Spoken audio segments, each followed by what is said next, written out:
A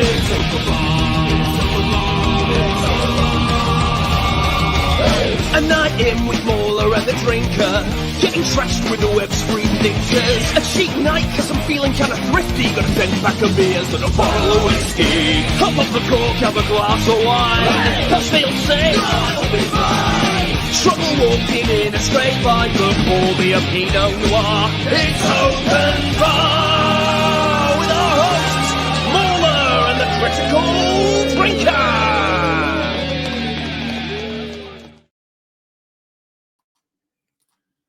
All right. What's We're up? here. We are here. Welcome, MauLer. Welcome, Drinker. Welcome you. And most importantly, welcome everyone else who's joining us tonight. It's good to see you all. But yeah, this is Open Bar 139 now. We're fairly charging through them. Nice to be going. Nice to be here. Yeah, how are you doing tonight, MauLer? Are you ready? Are you ready to talk about Andor and Last of Us and Predator? Why? Yeah, sure. I'm ready to talk about all the problems with The Last of Us as though we're fucking going back in time.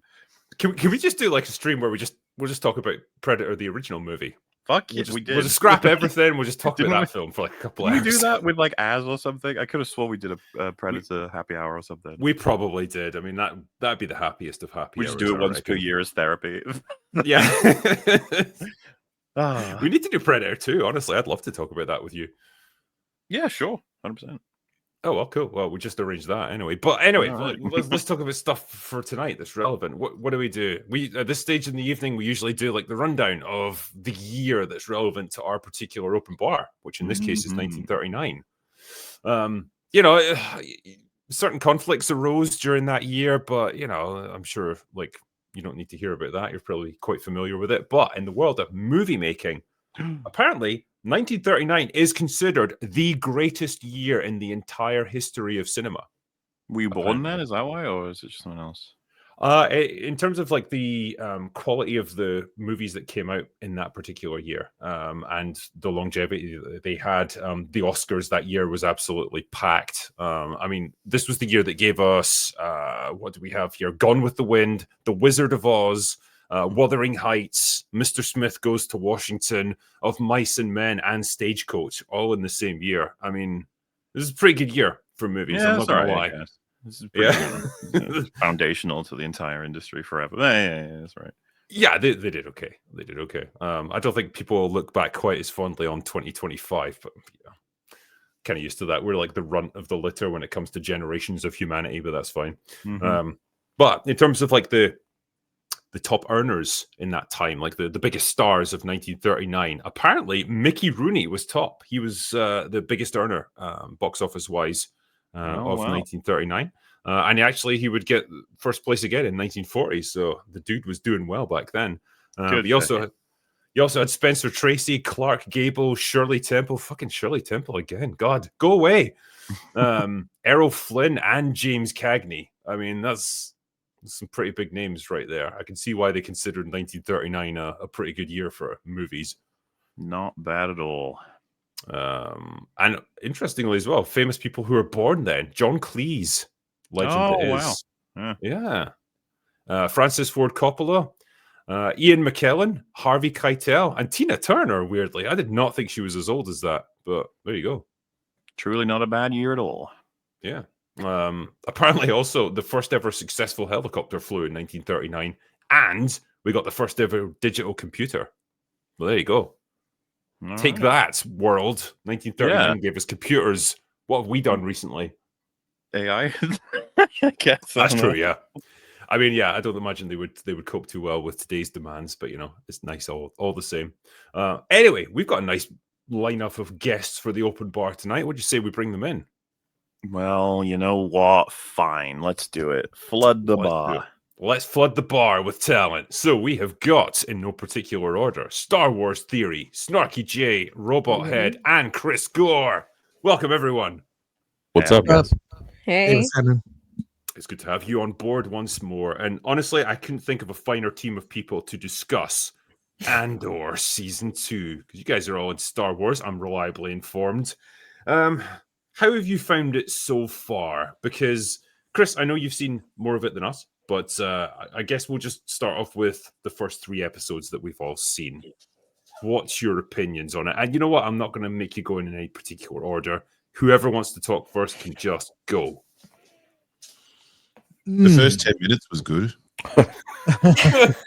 Really? I thought the first 10 minutes was legit the most retarded stuff that Andor's ever done. When he was stealing the ship, I thought, oh, maybe they've fixed the pacing problems here. Maybe we're going to get some action and a bit of Star Wars in there. So, like, I was trying to go in with a very positive attitude. So I thought, I'm going to enjoy this, even though we've got the blandest lead actor you could possibly imagine. I'm going to try and enjoy this. So, yeah, I didn't mind him stealing the ship. I didn't think that was the worst thing I'd ever seen, except that huge moon that was helping him out at the time. I mean, yeah, I guess the physical fitness standards are lax in the Empire, but yeah, the thing, I don't understand why they sent him there to steal a ship that he doesn't know how to pilot, which was kind of an odd choice. Well, and then that must have been a mistake, right? They did definitely make that clear because he was mad at the lady who helps out Luthen for that. Well, if that's the case, then what did he think he was going to be stealing? Presumably not a prototype TIE fighter. I don't know what it was supposed to be. Probably just a regular one, I guess. Yeah, you kind of wonder what they're actually going to do with it. I presume it's going to be for some subterfuge. They're going to use it to sneak into something because they don't just want a fighter just for like blowing stuff up. But yeah, I mean, the way it was like flying around the hangar and banging into walls and stuff, and then it crashes into mountainsides later on, and it's totally fine. It just all felt so lightweight and so weird and disconnected from what Andor is meant to be about. It's supposed to be like grounded and believable and realistic, and this just felt like something out of The Force Awakens. In fact, it felt exactly like the start of The Force Awakens. But at least the Force Awakens had other stormtroopers in it. It always feels so empty in this show. Like he goes to the hangar and shoots a droid, and there's no one around, no alarms going off, nothing's happening. At least in Force Awakens, when they stole a ship, there was actually some movement around them. I wasn't happy with the stormtroopers' behavior. Andor felt like finally that they had a show where stormtroopers were supposed to be intimidating and intelligent because everyone else decided it's canonical. They don't have brains. But in this, they sort of like if I saw a huge ship in a hangar smashing back and forth, I was actually curious, first of all, why would you start shooting at it when instead of assuming like, oh no, like someone in here is fucking he needs help. Yeah, like I was a little bit lost. So I was like, oh shit, I guess they know he's stealing it. Can they be sure? Do they know what's happening? And then of course I thought, shouldn't they know their blasters aren't going to do fuck all to it? And then instead, so what I was expecting is that a few of them would run back in, use cover, or maybe contact people. It's like, holy fuck, there's a rogue ship crashing around in the hangar, do something.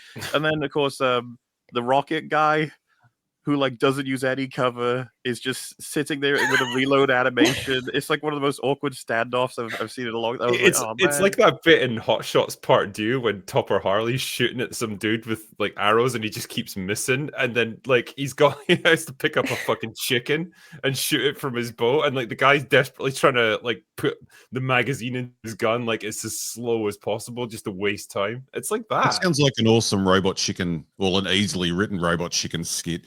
Just like going back into the TIE fighter every time with the guy screaming and waving his hands, stop shooting, stop shooting. Yeah. Out of control. You're like, it is meant to be a test vehicle.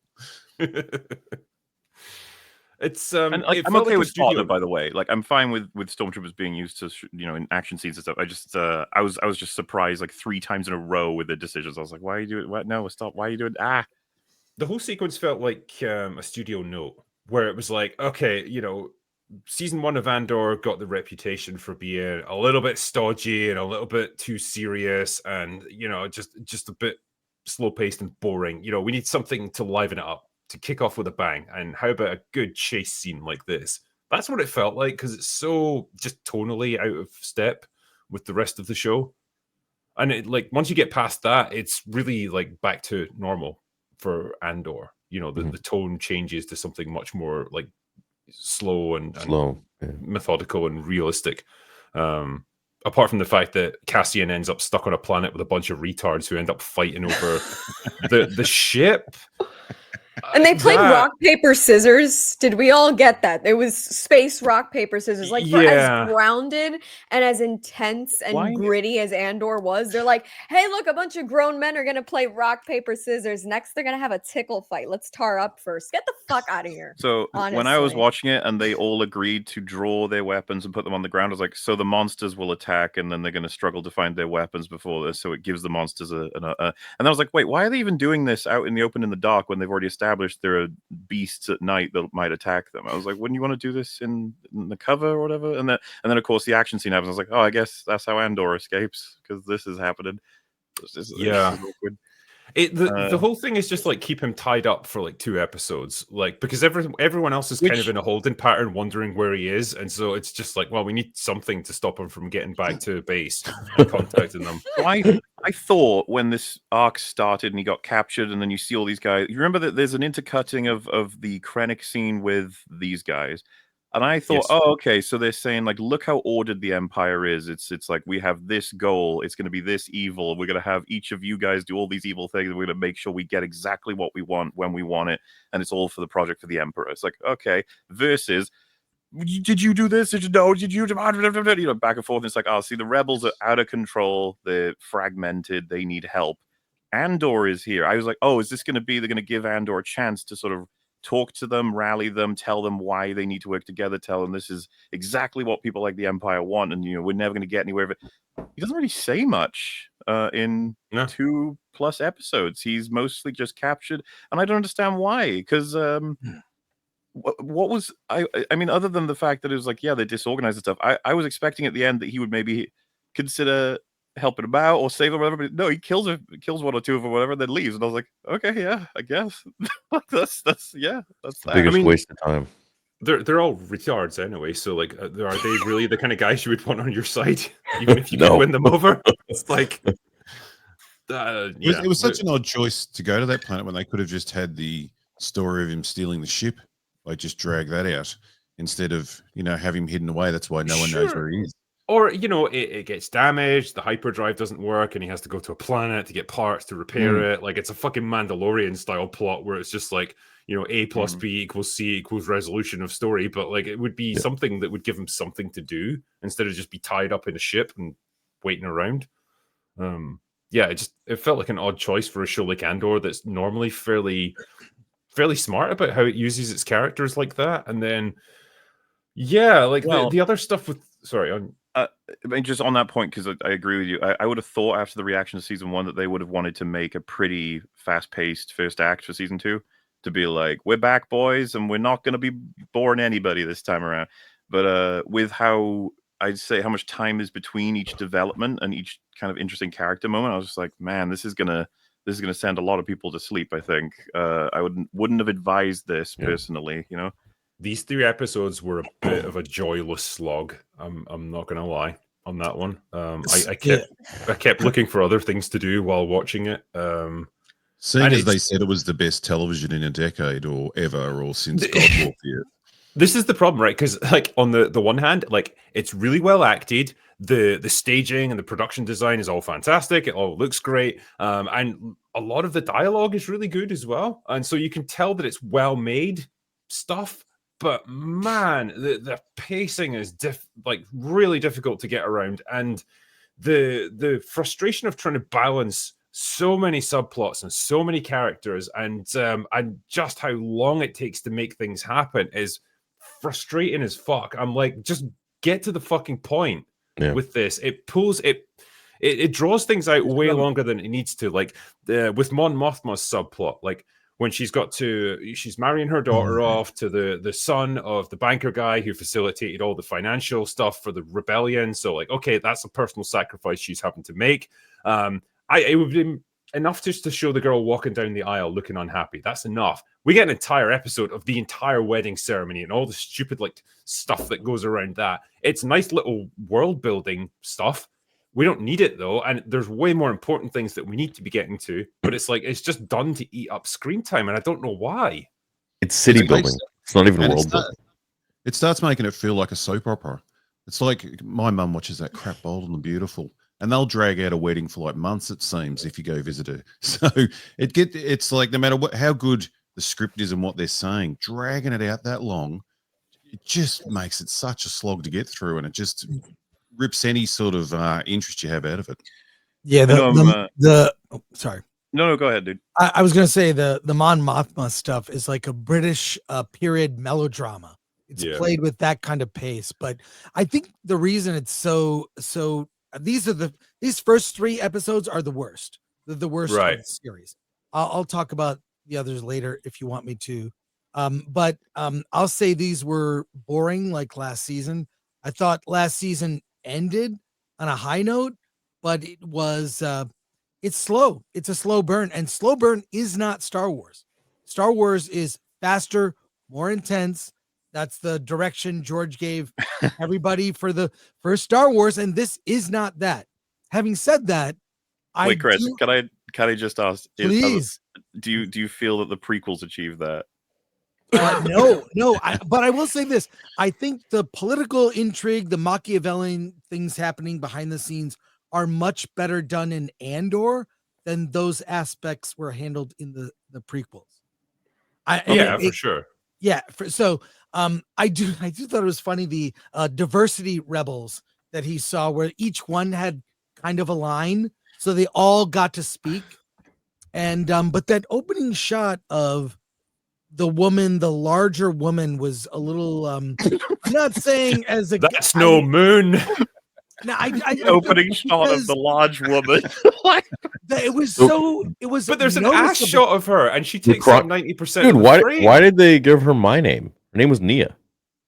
Wow. And then she was just crying the whole time, and I'm like, "Is this a fucking jab?" Like, it was weird. Okay, that was a whole different experience for you. Yeah, it was. I do like that Cassian gets more to do. I mean, one thing in Rogue One, he does not grow or change. He is a leader. He's a what? What? Did you just say he didn't grow or change in season 1? No. I'm saying Rogue One. He said. Rogue One. He doesn't grow. He is, but we see his growth, and you'll see more as the season goes, and it's nice to see. It's nice to see how he got to where he is, because it gets very James Bondian. It's very much James Bond intrigue in future episodes. And Chris, does it do that jumping once a year they've talked about? Yes, and it really works. I kind of watch them in the 3 episode chunks, which are like mini movies, and it really works. And it's counting down to something. We know what's going to happen. We don't know how it goes down. And Bail Organa plays a big part. Played by Benjamin Bratt, who kind of looks like Jimmy Smits, oddly. And he's racist. Yeah, well, true. They look all alike to me. Do you know that actor, by the way, when I saw the announcement that he was going to be playing Bail Organa, I was like, is that the guy from Miss Congeniality? I don't know why. That's the only thing I know him from. And then I checked what he's most known for, and it was Miss Congeniality. I was like, oh, okay, fair enough. Was he in Demolition Man as well? Yes. I think so. He was also in Catwoman drinking. Yeah, he was the Catwoman. love interest for Catwoman. Holy shit. Like, that guy had an era. It was like the late 90s to early 2000s, and then he was just kind of out. But hey, he's back as Jimmy Smits. But these first 3 episodes are really the weakest in the bunch. I'm surprised they started with this. They started this way, because normally these shows kind of start out where you're like, oh, this could really go somewhere, and then they don't stick the landing. But this does the opposite. I think these first 3 are kind of weak. Not to mention the I'm sure we'll get to the one controversy. Oh, we'll get to the controversy shortly. Yeah. I kind of wanted to, because I know once we get into that, we'll never get out of it. It's like a black hole of like conversation. But I just wanted to give like an overall thought on like the first 3 episodes first, like, or to get everyone's thoughts on them, because there's a few different subplots that this story is juggling there to try and keep you abreast of everything that's going on. And so you've got Mon Mothma and like her family drama stuff mixed in with the political intrigue. You've got Cassian Andor, who's like stuck on basically hold until the plot decides it's time for him to go. And you've got the farm planet, which weirdly brought back flashbacks of Rebel Moon. I was getting loads of like, oh god, there's corn again. Fucking corn. Zack Snyder would have been wheat. flipping out. Zack Snyder would have been flipping out at home watching that. He would do like the anger. He'll never get over this. It's the Leonardo DiCaprio meme where he's like, ah, that's my corn. Why are they not harvesting it with actual like medieval scythes in slow motion? I was going to say people putting shots back to back and they look the same, and and the fans are saying, well, Zack Snyder didn't invent looking at the sky, and it's like, no, but he did give him a script and an idea, so he could be a little bit peeved.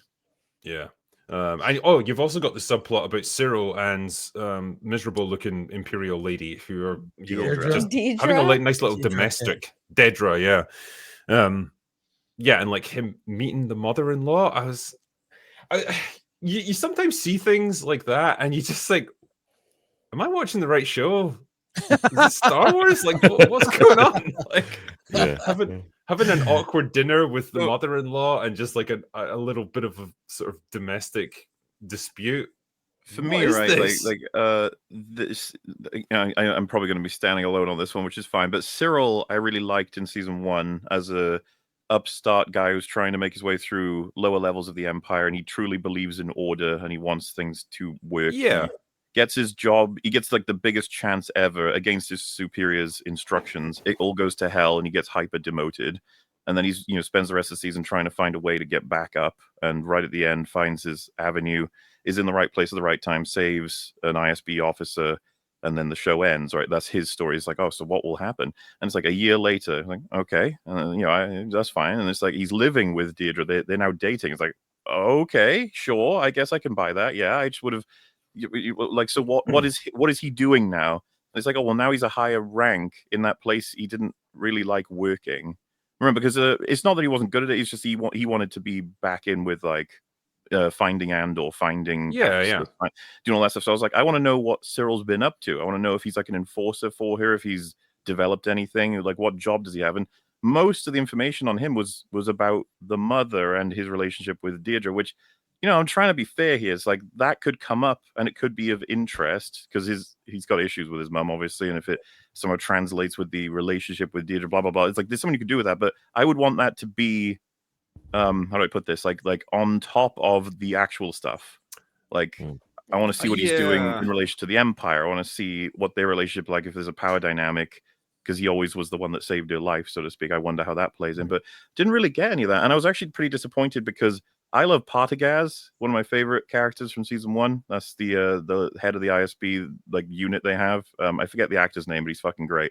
The one who talks like this all the time. Yeah, it's very breathy. And I'm not sure. Oh, well, Chris, are we getting more of him? Yes.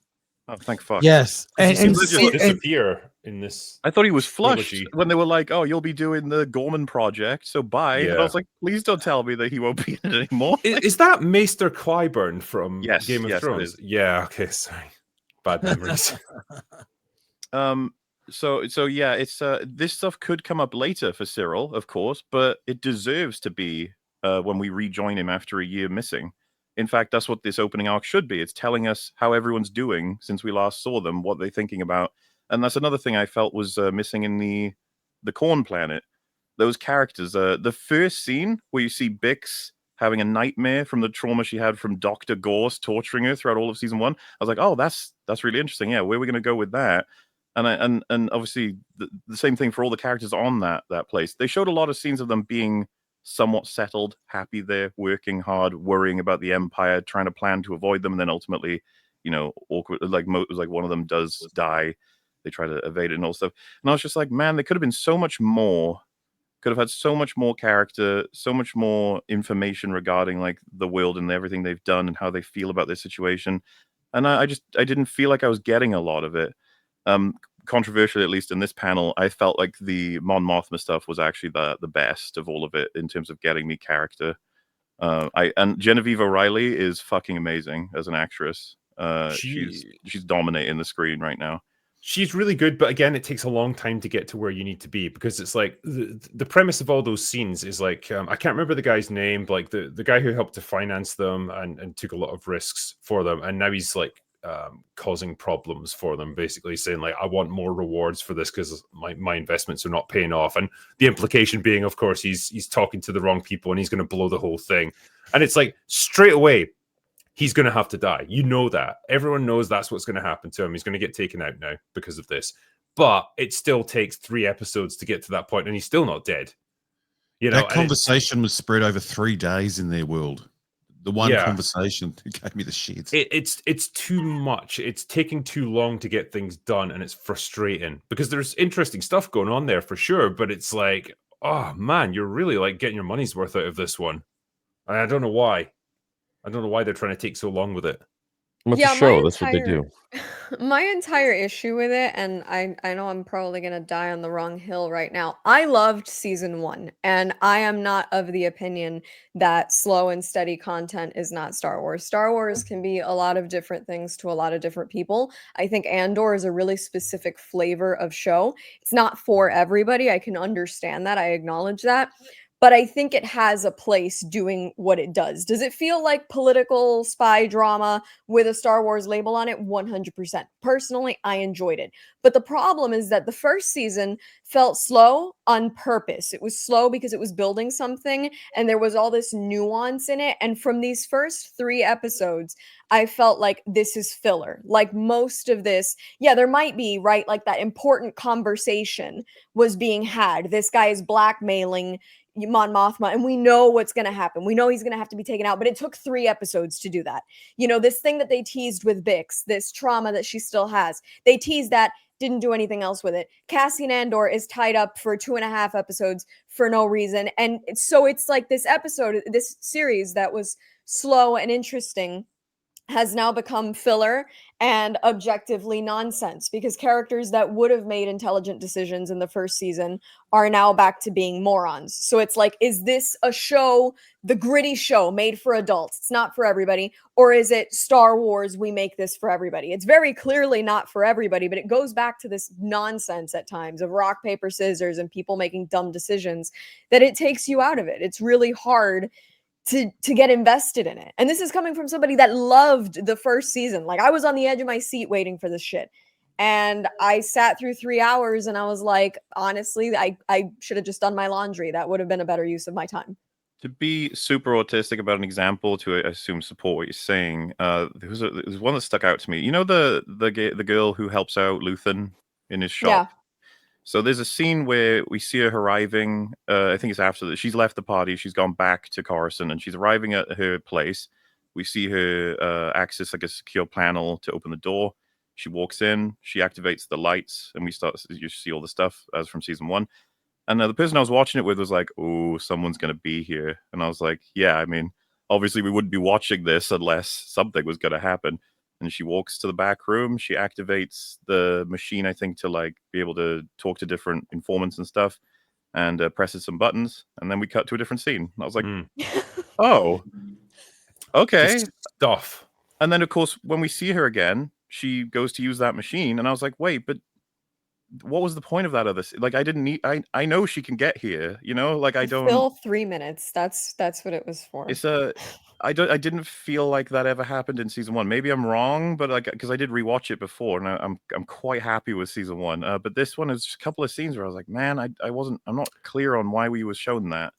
I wonder if there's also like a case of the honeymoon period ends with shows like this, right? Because it was kind of a novelty with season 1 to see the nuts and bolts of things like the Empire, you know, the bureaucracy behind it, like the fact that you know, it's you've got larger than life figures like Darth Vader and the Emperor and stuff at the top, but like there's this enormous machine of people supporting all of that and keeping this thing running. And they're just normal people with lives, with personal lives, with little petty problems and stuff like that. It's the banality of evil, and it gives you an interesting little insight into the mechanics of the Empire, how it functions, and it made it seem like a credible threat again. It made it seem like it was populated, at least in the important areas, by smart people who can get the job done and do useful things. It's not just a bunch of clowns like you get in the sequel trilogy, for example. That was all great, but like that has a limited run. There's only so long that that's going to be novel and interesting and a cool idea. And I wonder if with season 2, it's just going to start to actually become boring, because now we're immersed in that world and we know it already. We don't need to be shown it in every episode, but we're kind of getting it anyway. Well, it feels like a rehash of like the first one, kind of. MauLer, did you like this one at all so far? I know you loved the first season. Yeah, well, he said he liked the wedding, so he got a lot of that. Yeah. So there's a couple of things, right? So like the wedding sequence, as much as that's where I got the most enjoyment and meaning out of. But like take Luthen, for example. There was a couple of times where he was talking about so season 1, there's this conversation Luthen has with again, I forget her name, the girl who helps him, where they talk about his decision to whether to go back to Ferrix to kill Cassian in season 1. And basically the way they talk about it is in code.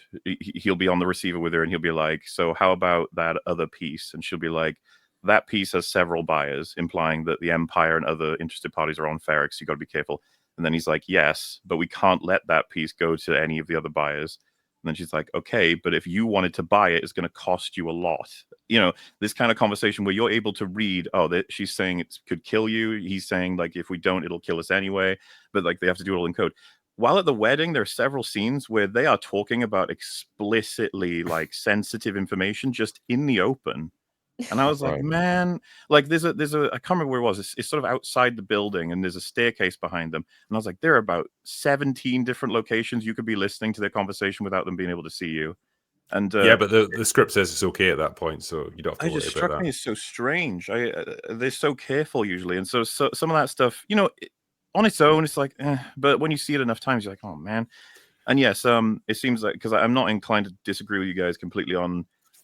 I figured that guy was going to die. As soon as he implied he wanted money, I was like, oh, he's fucked.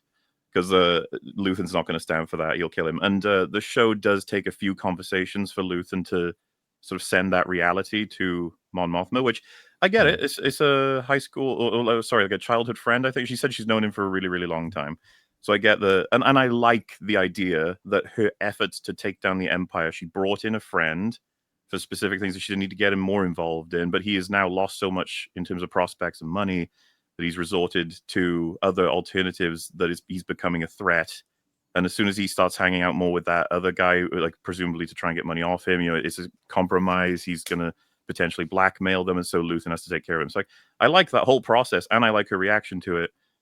There's just pieces that aren't quite fully fitting for me. And, you know, maybe with extra context, I'll discover more about why it's much more meaningful in retrospect, but there's some stuff I'm not sure we'll be able to age better with future episodes.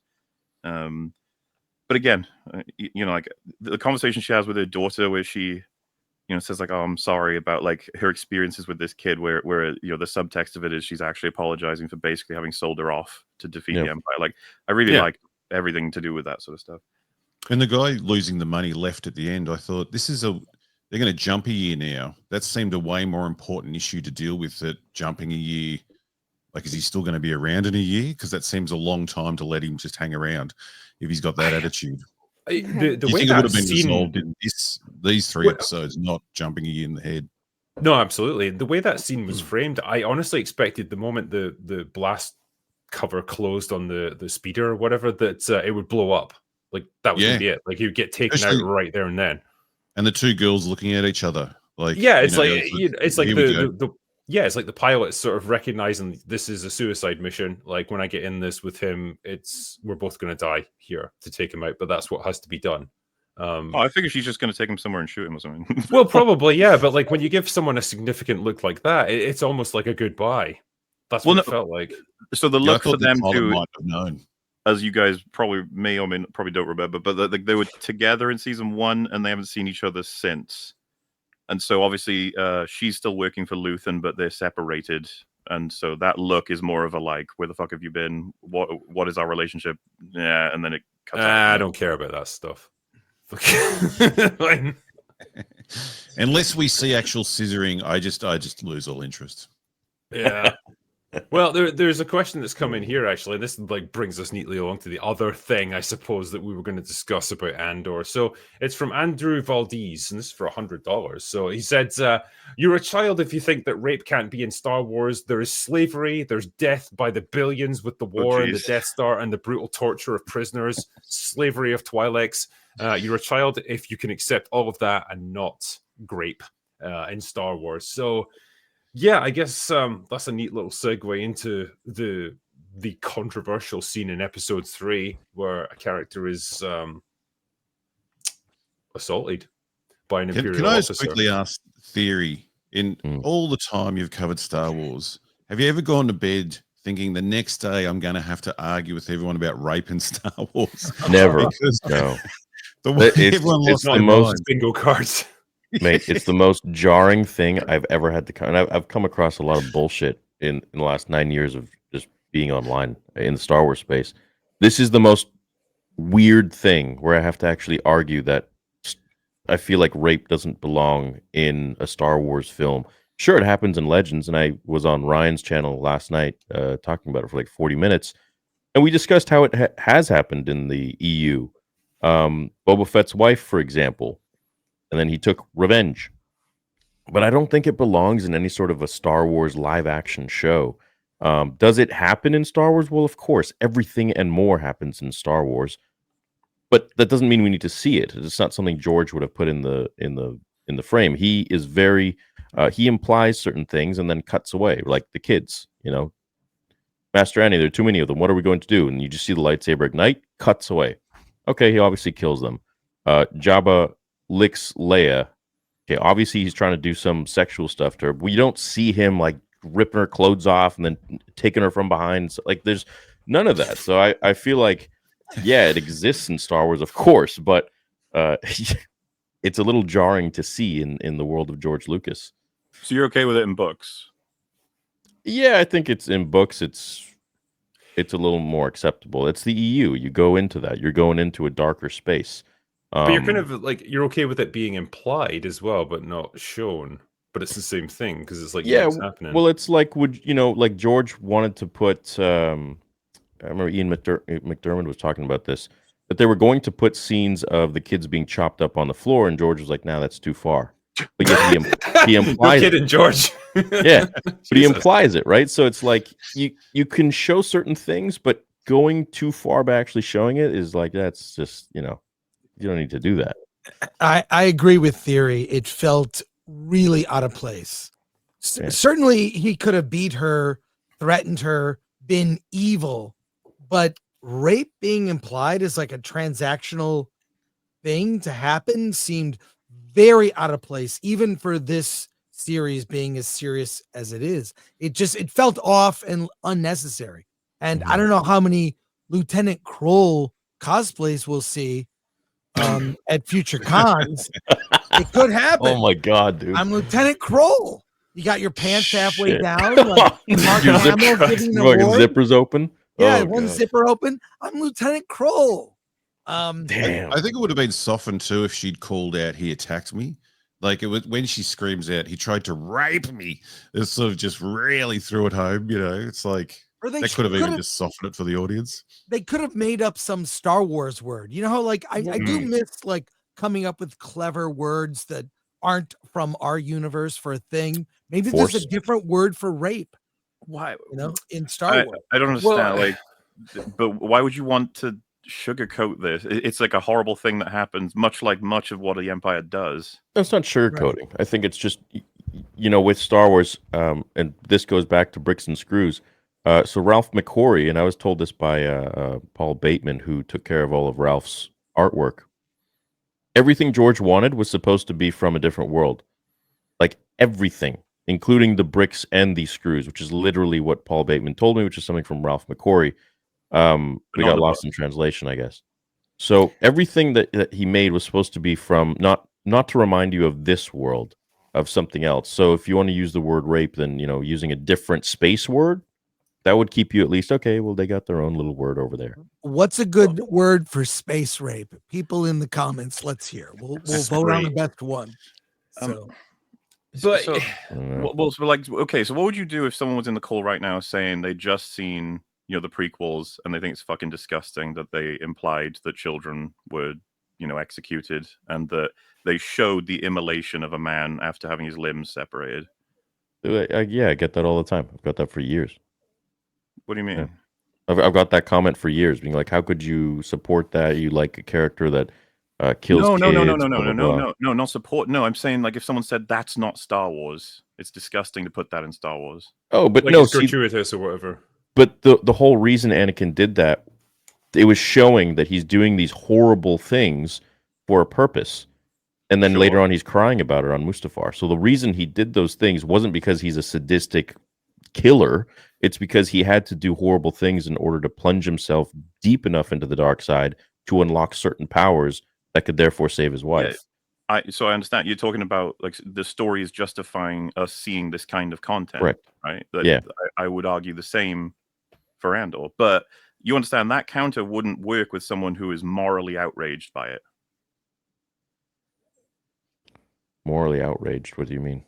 It wouldn't matter what. Someone like a someone watching. So what MauLer's saying is like when it comes to the depiction of this stuff on the screen. So essentially, if you've got a scene like you get in Revenge of the Sith, where like Anakin gets all his limbs sliced off and then burned alive, it's pretty gory and pretty horrific to watch. And so a person might say to you, well, how can you show this kind of thing in Star Wars? It's so gratuitous and so violent and so horrible to watch.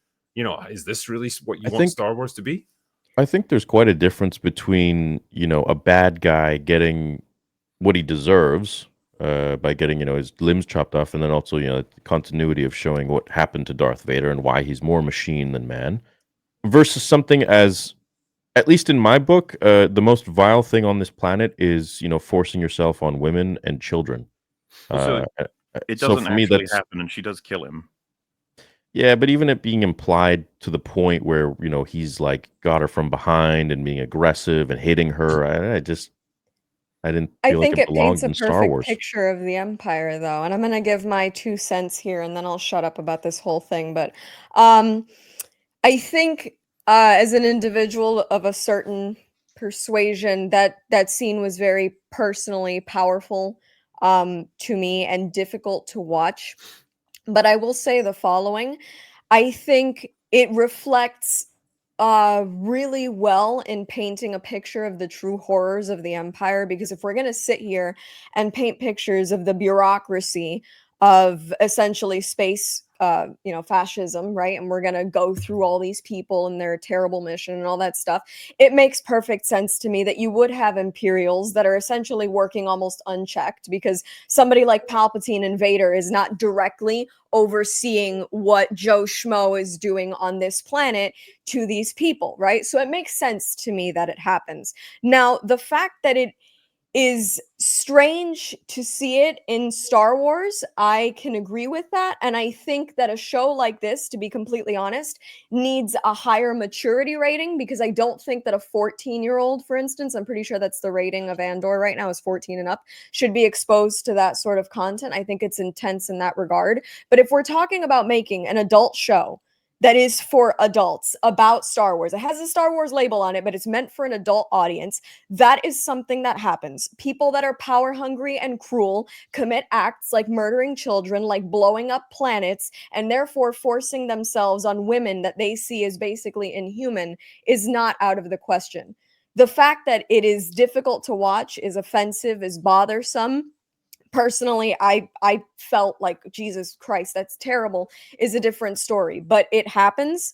And I think the fact that they showed it and used the word, there is no minimizing rape. There's no, let's come up with a space word for it. Because if you're somebody that has any experience with it in real life, you want to call it anything else, bullshit. Call it what it is. If you call it a space word, honestly, 100% you're going to piss more people off than if you just use the word.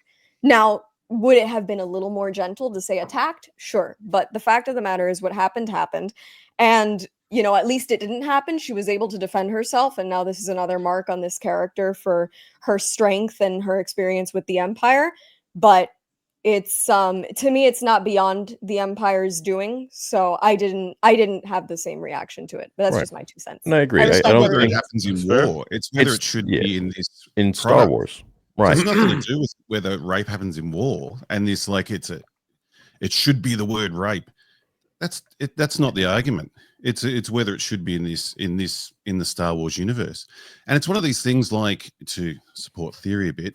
It's an individual thing. It's like saying, well, we shouldn't have glasses in Star Wars, and everyone's like, fucking glasses. What do you care about glasses? But it's death by 1,000 cuts.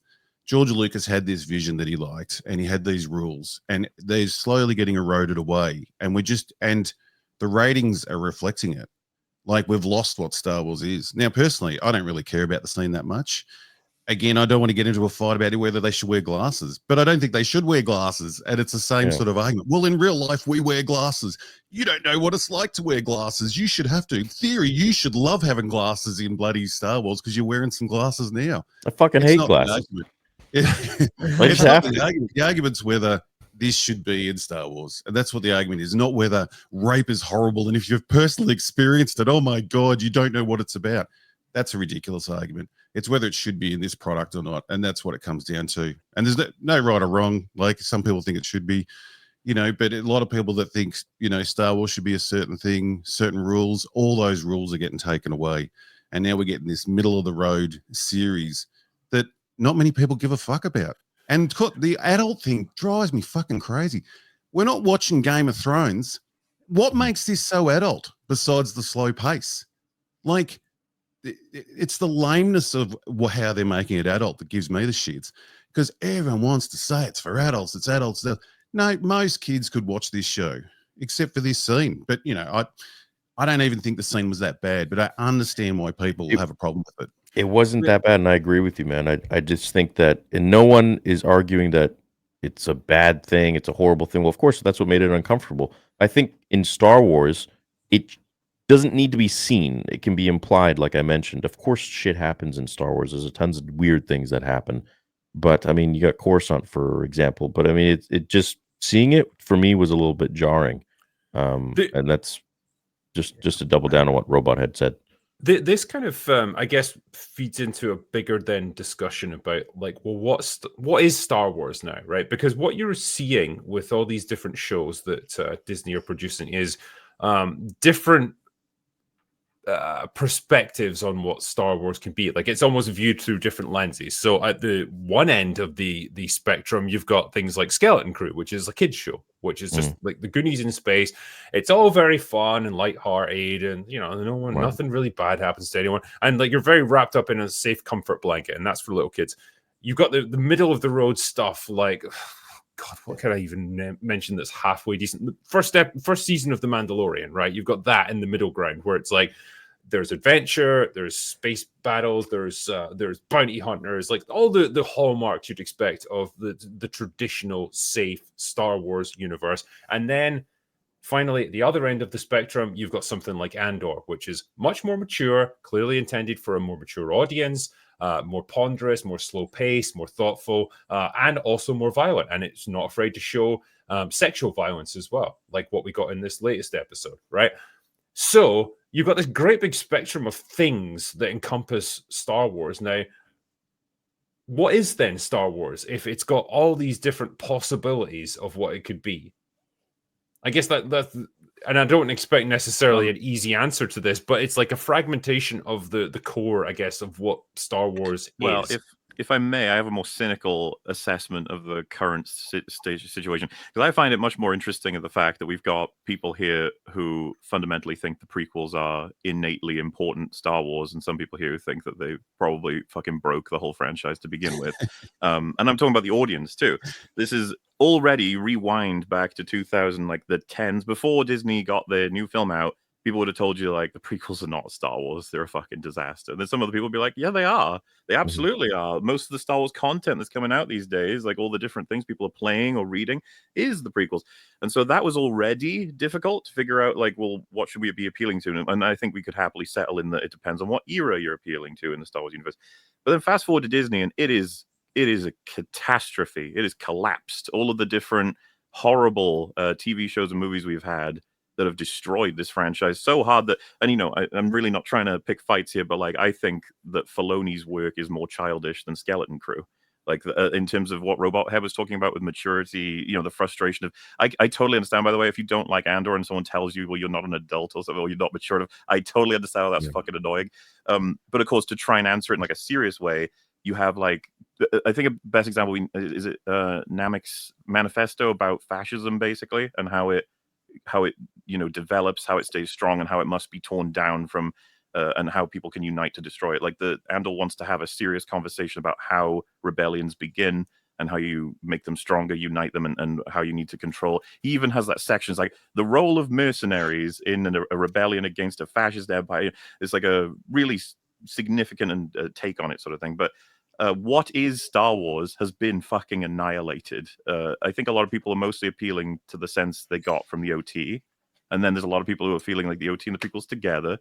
There are some people out there, I guess, who are like, yeah, Mandalorian, I want more of that. Or to an extent, Ahsoka, if that's how they feel. Maybe even The Acolyte. You know, there's some fans out there who maybe... But it's so splintered that Andor, to me, if someone said, like, well, it's not fucking Star Wars, though, is it? Or the things in it shouldn't be in Star Wars. I'd just be like, man, this franchise has been torn to fucking shreds. I'm more so interested in getting a story that, like, interests me, makes these characters meaningful, and approaches some subjects that are, you know, they can be pretty hard. I don't know what to say about this whole, you know, like, should this not be in Star Wars? I think I'm inclined to agree with what Robot Head said about, like, it's really down to the individual. If you think it shouldn't be there, full stop, well, I mean, that's where you've drawn your line. A lot of people haven't. I don't know if we can get much further than that on this conversation, you know? I reckon the big problem is too, from the outside, is like, you know, fans that are thinking about watching this, the same company that, you know, they see a headline introduce rape into Star Wars is the same company that changed the name of Slave One because they didn't want to use that word. So, like, it just messes with people's heads. Like, what, you know, and then the way they time the release of things, like we have Skeleton Crew come out just before this show, but they're virtually marketed the same with similar posters and stuff. So it's like, just divide things up a bit better. Like, work out how you're going to market these things and work out where you're going to place them. Because, like, you know, so many people say, well, in the books they did this and there was rape, and that's like, yeah, but there's not some dad coming home from work, sitting down with his kids, popping on the new Star Wars show, you know, to keep him busy for a while he makes dinner. They've got to think about how they sell these shows, and, you know, stop doing stupid decisions like this. It is difficult to rationalize the idea that, like, Andor and Skeleton Crew and, say, The Acolyte all exist within the same universe, like the same framework. They are so wildly different. Like, it's just hard to believe The Acolyte exists altogether. Yeah. I'm still pulling for season 2, man. Honestly. Same. Oh, please. Yeah. Give us something to do on Wednesday. Oh, God. You know, though, I'm just gonna say like one more thing, and then I'm done. This isn't really specific. You don't have to be on that, done. but- Like, You're you're here for like you're 2 or here to 3 say hours. things. Jesus. I just, You're literally oh my here to God. say You don't stuff. have a quota I of know. things I you can just say. the chat gets mad if I talk too much. I don't want The to. chat is What? fucking all over the place tonight. Honestly, I've never seen the chat so divided over anything as the Curious. scene. I think it's really, like, I get what y'all are saying when it comes to like what Disney has done with the brand, right? You know, like the same, you know, people that do one thing now don't want to do the other, right? I have like a hard time rationalizing it as well, because, you know, and I think we talked about this on a panel not that long ago. Had Disney done a better job, and I literally just did a video on this, had Disney done a better job in organizing, like, hey, like Skeleton Crew, this is for kids. Andor, this is going to be like a hard 18 or something like that. You know, we're going to split this up better. But you look at what they've done with the franchise overall, right? And okay, so let's say an Acolyte is something that we should be able to show to kids. There's literally a shot of a naked guy coming out of the water, and the woman literally goes like I saw a visual wiener check, and I'm supposed to show that to a child. Like, what is she looking at? You know, his space pepino. I don't fucking His know. lightsaber. That's yeah. How the hell are we supposed to justify that? You know? And then they're like, oh yeah, you know what's real woman strength? Getting groomed by a miserable evil man. Like, she learned what the like. Honestly, I mean. Yeah. I get it. Sometimes Who takes out your know, sister? It's like weird. It's right. like, what? Yeah. He killed your sister. So you might as well just go for him instead. These people are weird sometimes. Truly going Very for the weird. bad boys in life. I also want to add, I in the 90s, I grew up with like this scene in Andor was timid, like nothing compared to the stuff that I grew up watching. Those 90s action films with like Arnold and Stallone and Steven Seagal, like I was watching that when I was under 10. So I don't think it's like this is adult. This is what makes the show adult or not. It's just, I think, in Star Wars itself, and as a massive Sopranos fan, where there is way more shit in that than any of this in Andor, I just feel like it just doesn't belong in what George's vision originally was. I think, like something Ryan said yesterday, an implied scene, like he backs her up against the wall and she's like, no, please don't. And then you see her just face all grotesque. Then it just cuts away to another scene. I think that would have been, if they want to include rape in there, I think that would have been a little more easy of a pill to swallow in Star Wars than that whole scene. Well, it's undeniable. It sparked controversy like crazy. There's a huge discussion going on. It's almost shadowed over any other discussion about the show for now. So that's clearly happened, and that could be an example. The argument could be made that they misunderstood the audience they were dealing with, or that they committed to this. They wanted this to have an impact, kind of like Snarky was talking about. Well, it's as if they had interviews and articles ready to go for it. That's what blew my mind, is all the goodwill going into Andor. And then there's interviews with the director and the actress about how important the rape scene was. And I thought, you guys are mental. Like, the buzz around the show for the people who didn't watch it seemed to be, this is quite good when people watch it. Maybe I'll give it a go. And then, okay, so now let's release all the rape articles on the first day. It just blew my mind how stupid Disney can be. It's not, it's not really what you want your show to be known for. Because the thing is, even if I don't know, say like people were relatively unified around that scene being well done and so on, and like it was a tastefully shot scene, whatever. That's going to end up defining people's perception of your show when there's like so much more to it. Hypothetically, at least. This is a one scene that takes up 2 or 3% of the overall show, but it's going to dominate like 100% of the discourse around it. Yeah, and is that really what you want? I don't know, man. It just feels like a wasted opportunity. Like there should be more things to talk about with this show than that. Well, when cutaway theory, they could have had that little red robot shaking in the corner and describing everything that's happening. Yeah, kind of like what happened when he's grabbing her now. He's using the Force. Yeah, wait. What is? Oh, sorry. What is the audio description of this scene? You know how they did that with? Dude. What would it be like? Is anyone? I didn't even think of that. Yeah. What is that?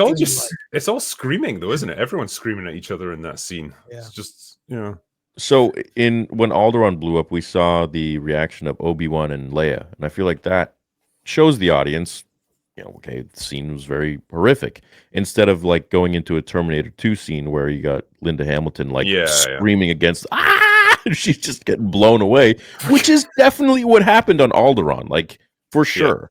But that would have been awesome. Is as he attacked her, we just get a switch to Obi-Wan in his hut going, ooh.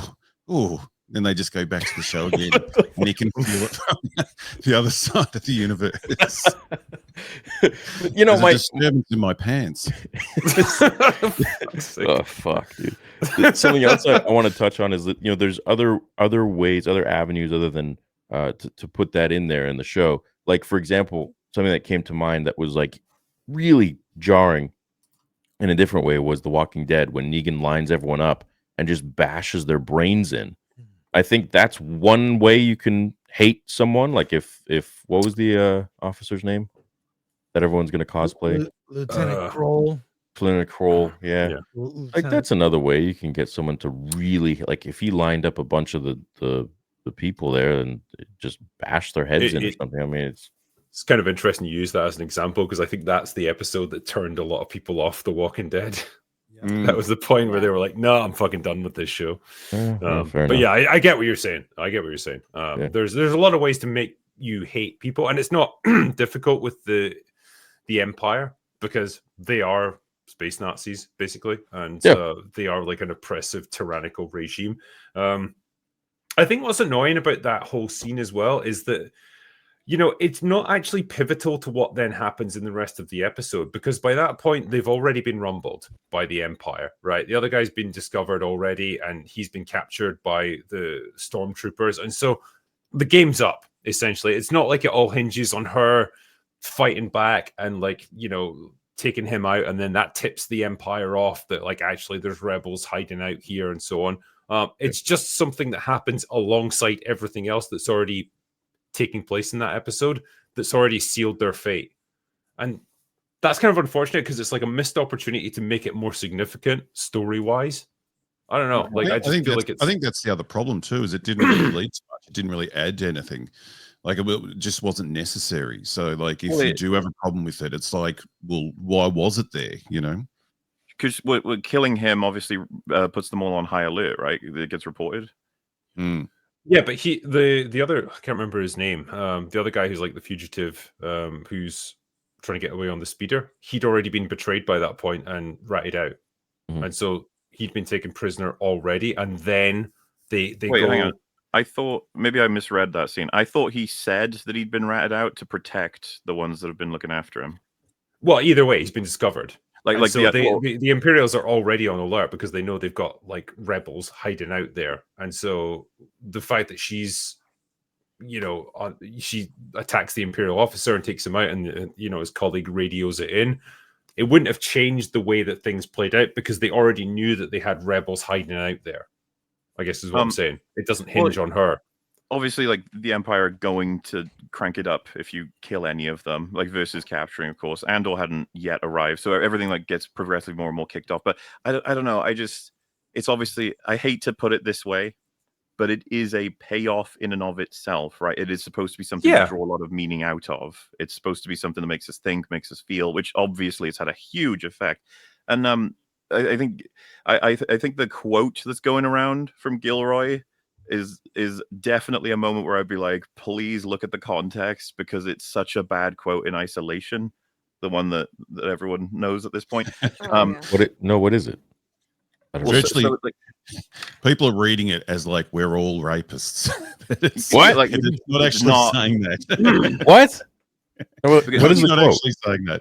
Yeah. The broad thing he's trying to say was just that this takes place in all of the horrific, like, invasive, fascistic empires over the history of Earth when they ravage, you know, any given during an invasion, and that to pretend like the Empire would just clean on this one aspect makes no fucking sense at all.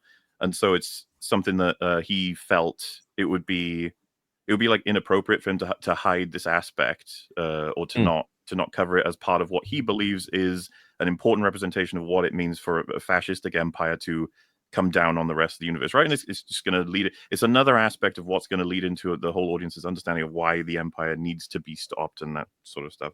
And of course, it's going to do. I'm assuming Chris Bix is going to. This is going to have consequences on her journey. Like, it's going to play into things in future. Yes. So, you know, like, I wouldn't blame anybody. There's a scene like it in Buffy that is hyper controversial. I would say it's worse in Buffy, and like the fans of that show have debated forever whether or not it should be in, whether or not the show should have that, because I'm pretty sure the age rating on Buffy was like 12 plus or something.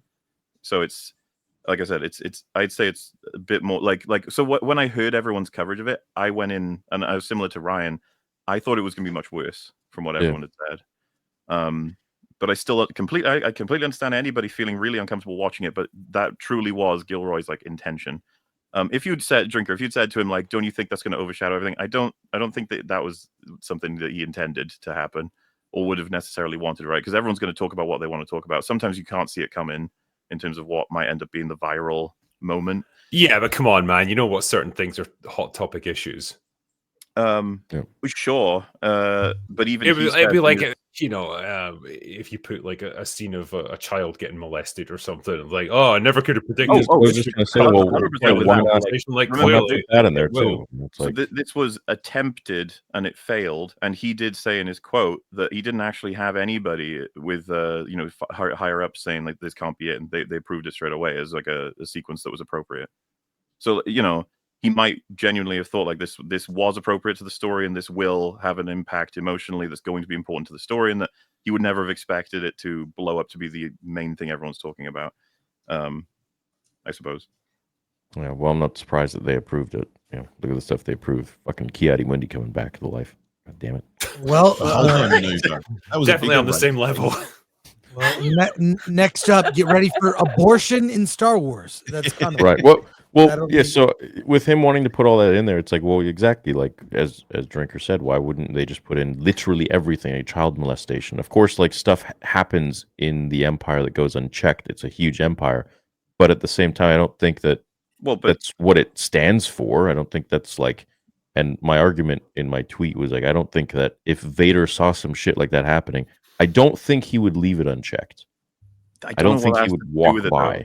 Like Vader's opinions on this wouldn't be relevant, right? He's still Anakin at the end of the day, and Anakin wouldn't stand for that shit. No, but it's just not relevant. Like, why would Vader's opinion matter here? I just don't think that that's something that the Empire would be cool with if they actually saw it. I don't think it I think the Empire wouldn't give a shit about the people that they're subjugating and murdering in mass levels and enslaving. I don't think they would. Maybe the care. Empire as a I whole, think but I don't think Palpatine and Vader Well, are yeah. like, oh, Palpatine and good. Vader aren't This guy watching raped guy, are or they? Imperial I raped a like woman. in terms Yeah. of like whatever rules of engagement these Empire officials have, like it would be against the rules, but then like that doesn't mean a whole lot when you're on some podunk farm planet at the end of nowhere. Yeah, you're and gonna there's get no some one really piece of watching shit. you. Like that's that's the point that they're making here. It's like, okay, when you've got no real oversight and you've essentially got unlimited power over this little community or whatever, what are guys like that going to do? Are they going to take Well, of advantage course. of it for their Absolutely. own gratification? They probably are. Yeah. Guys do that every day. I'm So- more annoyed about the lack of aliens. That's I'm more annoyed. Please give us What some a fucking aliens. segue, For God's dude. sake. Yeah. Right? Like, I wish some aliens would And- get Get some aliens and rape the fuck out of them. totally fucked. I can't get the image of like Jabba the Hutt and taking Leia from behind. That's just horrific. Oh, you like that, huh? I can't get- Yeah. I don't even understand why he'd find her attractive. Like they're different species. He's got it a would be human like you fetish. finding a slug attractive or something. It doesn't make any sense. He has a Did you human see the fetish. tongue on that He likes- bastard? Christ, they would have been lining up. Yeah. Yeah, he likes humans.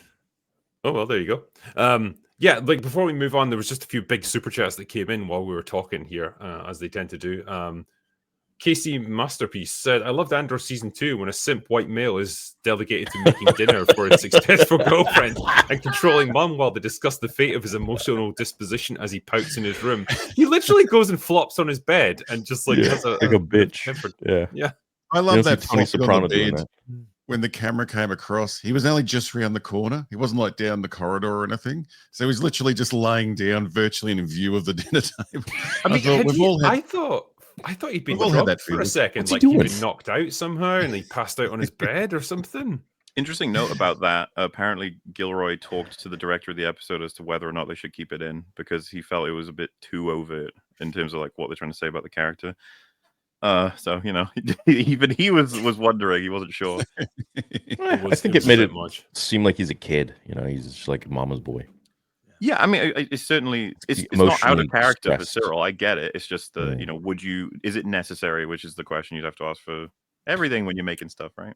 God, It I is always like, need yeah. to lay down after being to my parents' house. Christ. Chernobog is also saying, I know you're talking about Andor now, but 1939 was the first appearance of Batman. You aren't going to give any recognition to that on open bar? Outrageous. Just read this and I'll consider your duties fulfilled. Yeah, sorry about that. Yeah, I was looking up movie-related stuff rather than comic book stuff. So there you go. Batman appeared for the first time. Quick in comment on that. 1939. I was Cool. fascinated when every actor you named, we all know. Well, Snarky might know because, you know, she's young and got life ahead of her. But it'd be interesting. None of us do. It'd be interesting if in We're 80 right at years, the end, Robot Head. it'd be interesting if in 80 years' time, you know, you can reel off names from all the actors now and people will know who they are. Oh, yeah. Like, yeah, remember Zendaya? Yeah, exactly. Tore up the world of cinema right there. Yeah, on Real BBC, I'd mentioned Fucking like, Bella Ramsey. like Ian no. McKellen and Patrick Stewart and Anthony Hopkins, and you can name them forever. All these actors, like, man, add 10 years to now, and the vast Yeah. majority of them are going to be gone, and I'm going to be depressed. Yeah, we don't have to go to 80 years. 10 years should do it. I can just imagine future generations being like, you had an actor named The Rock? Really? Not like Rock Hudson or something, just Trigger, The Rock. the more his fucking choices for acting go on, he's just gonna be demoted to like that guy. Like he's just some dude who gets up in like movies. I don't know. A lot of people don't like to refer to wrestlers as actors until they've like proven themselves. And I guess The Rock made it into being considered an actor, but if he fucking carries on, he'll get demoted back down further than even wrestler. It's unfair, by the way. Yeah, in the same way that Gal Gadot made it to the point of being considered an actress, theoretically. Theoretically. Yeah, like in the sense that she's paid to be in movies and say stuff. So seeing those Snow White memes is amazing. Did anybody watch that film? I didn't actually. Oh shit! Everybody! Oh, holy crap! Yeah. I mean, so who was the watched fairest it if we weren't reviewing it? Probably not. Yeah. Those memes, I never get sick of those memes. Just keep bringing them. It's funny that that's the movie, because you think like the biggest loser out of all that would have been Rachel Zegler, but in some ways I think it might have been Gal Gadot because she had more to lose. And it's like the world came to the collective realization that fucking girl cannot act to save her life. I don't know why it took everybody so long. I've been on that train for a long Well, time. have you seen pictures of her by any chance? Well, yeah, okay. That's my favorite. Is every time I'm like, yeah, I don't think Gal Gadot was a great Wonder Woman because she can't act. Everybody's like, yeah, well, you're fucking ugly. I'm like, okay, that doesn't change anything though. Like, counter. These are not mutually exclusive. I can be ugly. She can be a bad actress. It's Nice fine. I mean, it's just all I can say is like it's some kind of like it's not invincibility, but it does offer her a degree of protection. It's plot just being armor for stunningly sure. hot. Yeah.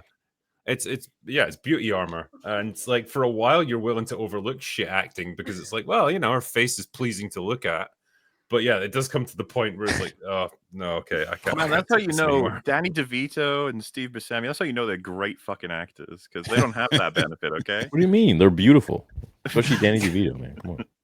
Danny DeVito's just my Gorgeous. type. Yeah, You know what? He probably has some great qualities.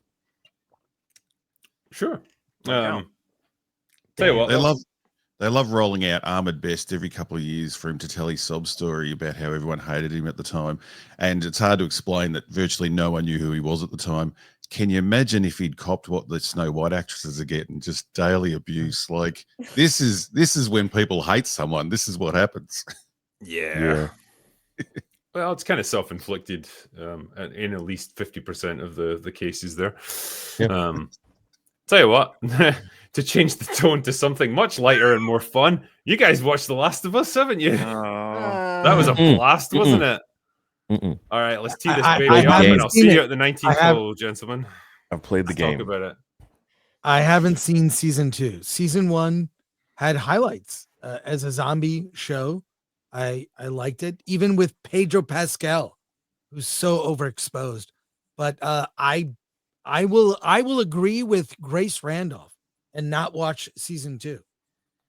Wait, why is she not watching it? She's let me a ask. fucking coward, and she doesn't want to like criticize it because it goes against her like ideological beliefs. What? True. I haven't heard about this. What's How happening? so? Well, essentially because like Pedro Pascal and most of the people behind the show are woke as fuck, and so is she, and so she doesn't want to criticize it because it'll upset people. But what? Even what though made she a big straight up statement about says, like, it's like the Chris Stuckman effect, essentially. I can't talk about this film because it's so monumentally shit that, like, I can't say anything good about it, but I'm just not going to say anything. But I'm telling you I'm not saying anything, which tells you it's shit. Have any of you guys played the game? Yes. Yeah. 4 I'm the second one, times, start to unfortunately. finish. Oh shit! Okay, so 4 of us. I guess. Okay. Yeah, I refused to watch the show even first season, and I loved the first game. Loved it. Second game just pissed me off too much. The first season was a pretty good approximation of the game, I think. It was relatively faithful. I think it was pretty mature, and mostly the cast acquitted themselves pretty well. So I didn't have too many issues with season 1, but we all knew where it was leading. And we knew that they only had 2 options. They either follow the plot of the games and piss off basically everyone, or they change the storyline and go in a different direction and admit that the game fucking sucked. Either way, they lose. But they chose the former. So it was doomed. I feel we did talk about this for a long while leading up to it. It's just like that show's going to be fucked. It just is. But they've kept pretty close. I mean, close. You know what I mean by close? They've kept close, like in the sense close of, enough. Yeah. Yeah. They You know kept the main beats. when the fence part happened, when she's crawling through and all this, I was like, oh my god, we're going to be doing it like 1-to-1 for a lot of this. Jeez, like.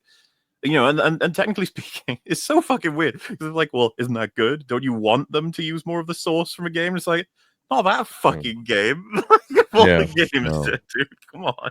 Well, and the thing is, if you're, I don't know, this is where we get into an unusual sort of situation of if you're literally just going to replicate the cutscenes beat for beat, what is the point in even making a TV show? You could just splice together the cutscenes from the game and you've got the same effect. And actually, the performances are way fucking better.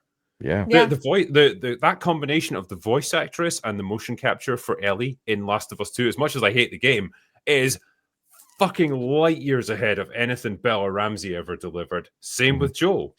Horrible casting choice. I feel bad for the girl because she's just getting flamed online, but I almost feel like it falls upon the casting director. Why would you? She's too distracting. It's very distracting. I can't get past it.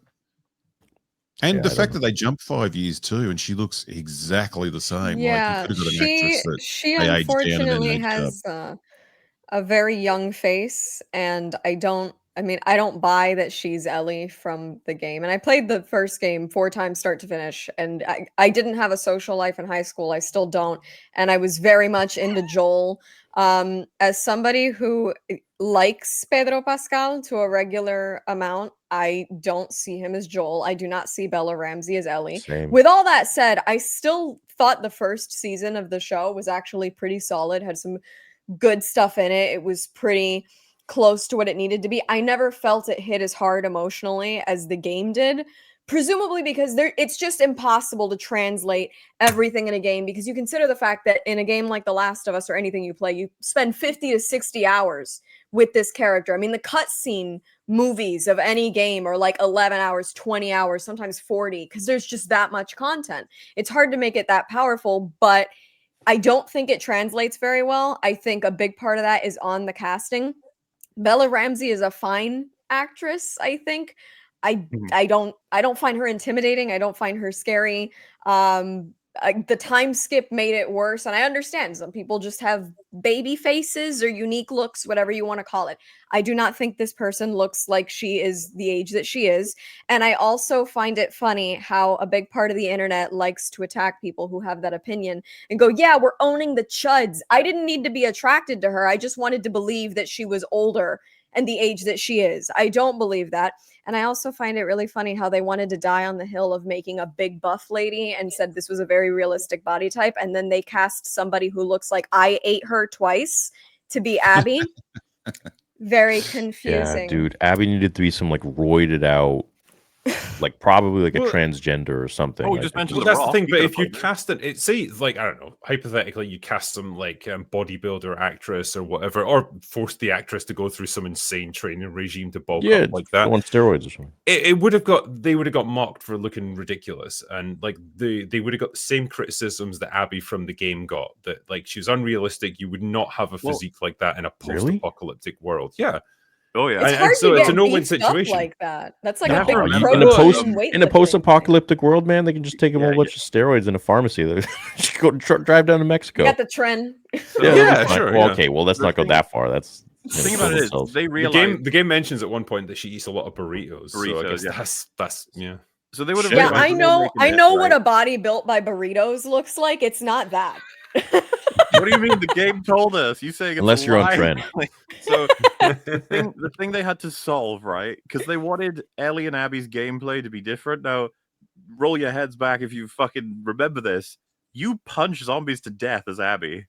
Yeah. He's like the fucking Hulk in that game. Yeah. Now they obviously thought, well, we're gonna have to make her super buff, and then we can change up the mechanics and have It is so stupid. Every playthrough I've watched of people first killing zombies by punching them, they're just laughing. It's like, what the fuck? Like, what am I doing? And it's just like, oh, that's. And so they were like, well, we got to make it buff to justify those mechanics. So they must have thought like, oh, we can just lose it because we don't need to have those scenes in the TV show.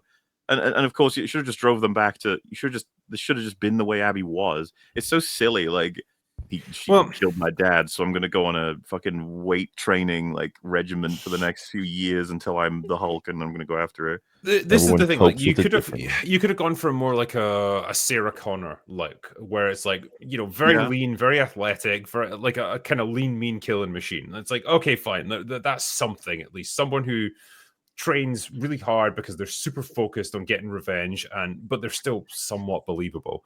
The game was just a fucking big slab of beef, and it was ridiculous. But the problem that they got with the actress now that they've cast is she is 1 inch taller than Bella Ramsey, which is a grand total of 5 foot and 1 inches, which is fucking small.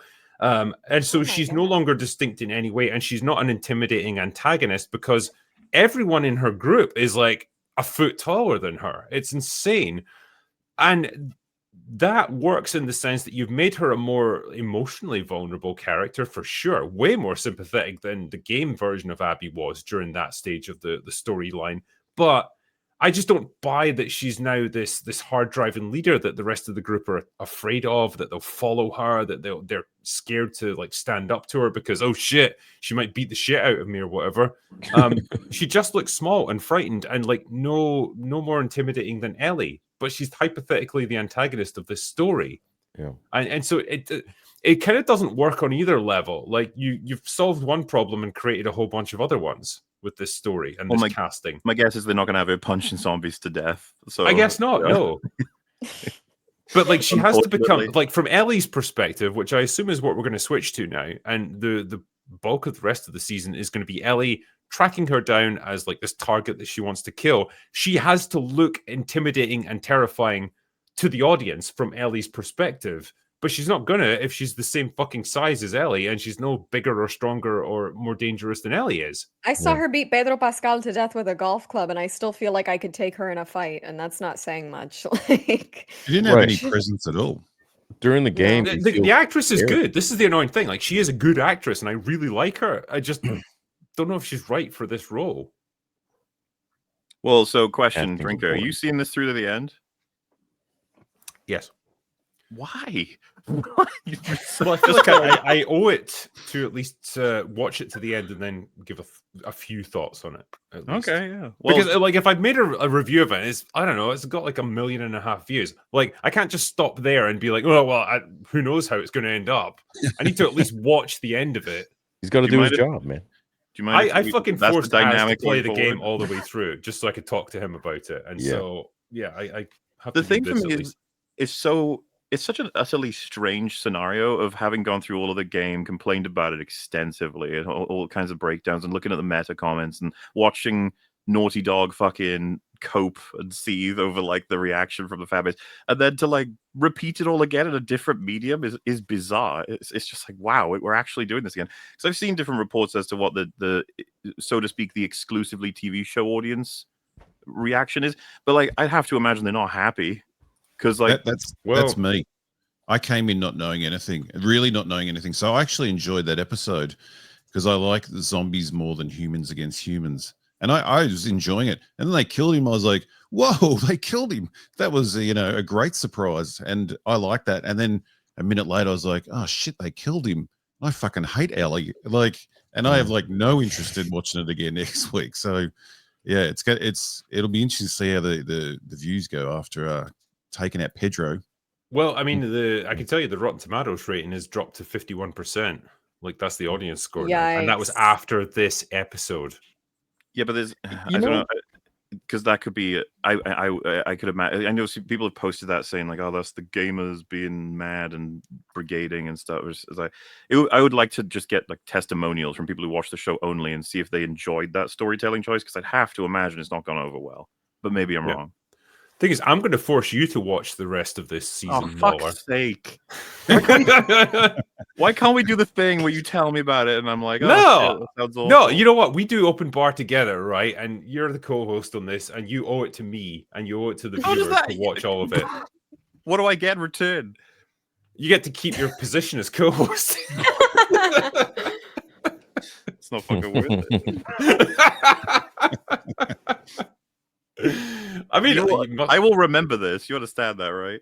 Well, We will. yeah, sure. There will be something in future you don't want to watch, and I'm going to bring this up, and then you'll be like, "Oh, fine, my precious, precious pal. I will watch this horrible stank." Thing is, Critical I'll Drinker, do what's it something as you hate? a- Like you hate, you just can't watch this shit.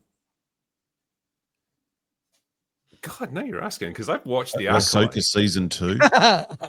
So this is where I'm like, I've seen things you people. If the Acolyte season 2 came out, he would fucking watch it before me.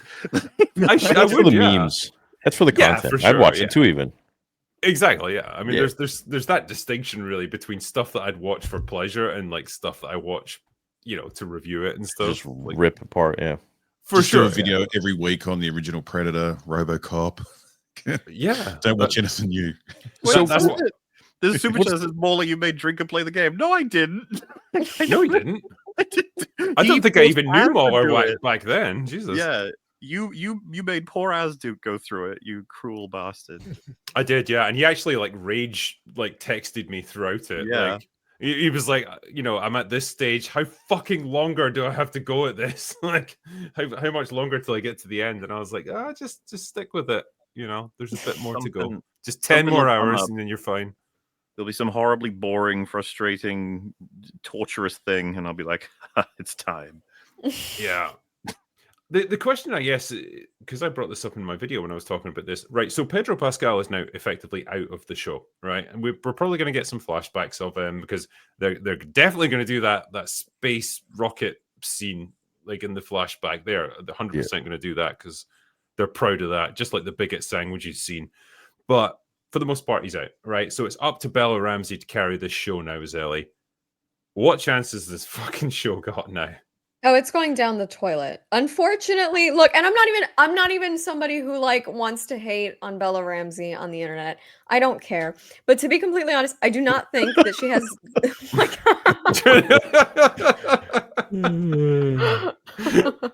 I love this idea of Pedro Pascal showing up in white robes and shit. I have returned to you at the turning of the tide. You still haven't watched Lord of the Rings, Snarky, actually. You don't get to say anything else. Holy shit. Really? Still? We got to bring it up seen every time, too, to shame. Yeah. Shame. Bullying works. Yep. Okay, in my defense, I have had other things to do. I've been working on cosplays and stuff. I'll do it eventually, but I don't want to put on Lord of the Rings and be cutting foam and spray painting in between. I want to sit there and pay attention to them. I like I'm that trying to give them their defense. due respect. Your defense was, I've had other things to do. Yeah. Work things, my God. Hmm. Watching Lord of the Rings does not pay rent. This is the sad thing as well. We're trying to tell her to watch a trilogy that, I don't know. Were you even born when the Lord of the Rings came out? When did it come out? 2001 was the first one. Yes, I was born in 2000. I'm not that young. Oh, right. Okay, yeah. You're one. Okay. You should do some Lord of the Rings cosplays. I think that would look really good. Yeah, I'm gonna go put Oh no, that's the Hobbit. Wait, is the Who- Hobbit who part would- of Lord of the Rings? Who would Yeah. she be good as? Arwen? Can I be Is Mauler Liv shaking Tyler's now? character? Just She's that cute. question. Probably Arwen. Yeah, Arwen's pretty good. Pretty easy one. But then, Lord of the Rings is easy because it's kind of you just be wearing a dress. It's not difficult cosplay. That's That is why a I don't dwarf. want to do it. What am I supposed a to do with dwarf? my hands? If I don't have a sword, am I just... No. Arwen gets a sword. Does she get a at sword? one All right, point. I'm in. Where Yeah. she doesn't get a sword in the films, but she does in a deleted scene, right? Or No, she gets it in the films. The bit where the 9 oh ring yeah, raids come were and trying to, claim him. get That her. whole bit. Yeah. God, Yeah, there you go, Mauler. do I'm that gonna have to one. school you about Lord of the Rings, Jesus. I'll do I'm it. just Or trying I'll to be extend the Gandalf. conversation I'll about- grow Or out my go as beard. Gimli. I love Go it. as Gimli. Wait, which one is Gimli? He's the dwarf. That works for me, actually. Fuck, I forgot what we were even talking about there. Yeah. We Lord were of the Rings talking is- about Bella Ramsey's I feel like it was inability segueing to carry into the- Predator. And Joel Someone coming mentioned back as Joel Predator. as the White. Yeah. Oh right, yeah. Um, Well, I mean, the one thing I expect is they're gonna have flashbacks, kind of like the game does. So yeah. they'll try to keep it going, so to speak, with because you know that sequence where Joel kills a bloater with an axe. They're probably gonna have that. I mean, Right. it You still know won't be what's enough, funny? Well, though. they haven't got the whole like revelation about the Yeah, that'll be infection in and there. like Yeah, why he yeah. did what he did and all that stuff. So yeah, they still need that flashback. Do you remember when we played the game and everyone was complaining about how they ruined it and got woke and this and that, and then all the people who now are seeing the show and I have a problem with it used to be like, oh, you guys are just stupid, blah blah blah, like stop being toxic, and now they're actually seeing like it is fully bullshit. They killed Joel off. Like what the hell? You just have to watch the show in order to. It's like, well, there you go in your face. Now you see. Well, I just because love at the this end of the idea day, of it's so much easier to just call everybody a chud and move on with their day, as opposed to like, oh, maybe your opinion actually has some validity. What's a chud? Like an idiot? It's I've mainly seen it like describe angry men on the internet. That's So a that's nerd. pretty much it. I guess, yeah. I don't think chuds are nerds, are they? Aren't Well, chuds no, they're nerds? not. it's generally like so. Like on the one hand, it would be like we're doing this to own the libs, and then on the other hand, it would be we're doing Yeah. it to own the chuds. So it would be Pretty like much, the yeah. sort of MAGA Andrew Tate sort of following guys. Oh, that's a chud. Okay, like a I red think pill. Guys, so, that yeah. work out theory, guys that Got are it. muscly, Or drive it's a around in reference cars, nice to cars. the film that came out This in theory. 1984, and it stands for Cannibalistic Humanoid Underground Dweller. So Yeah. Yeah. you got to consider it could be that. It could well be. It could well be. But yeah, the other thing, I really want to talk about Predator now, so I'm just going to like launch right into it. So, love the movie from 1987. I actually love Predator 2 as well. Everything else beyond that didn't exist. It didn't happen. With the possible exception of Prey. But now that Disney have got Fox, they own the rights to Predator, and so they are churning out the sludge factory, and like we're just getting deluged with Predator movies. And so the next one that's coming up is Predator Badlands. So you guys do you want to see a little bit of it? Do you want me to show you? Yeah. I have to keep. I'm gonna have to keep stopping it because copyright and all that. I don't know. Can I do the audio? I didn't think you survived.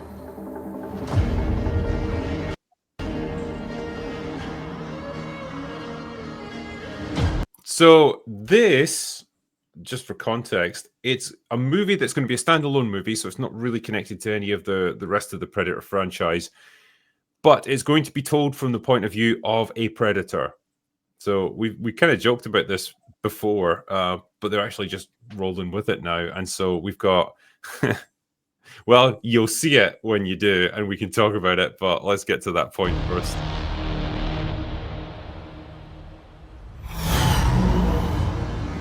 I think it takes place on the Predator's home world. Am I right about that? I think so.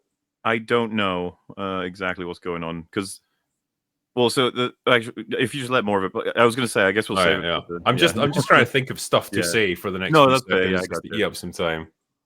I like biscuits. Do you guys like biscuits? I like with biscuits chocolate on them. Yeah, they're nice. Chocolate Biscuits are digestives. awesome. Excellent. Anyway, carrying on.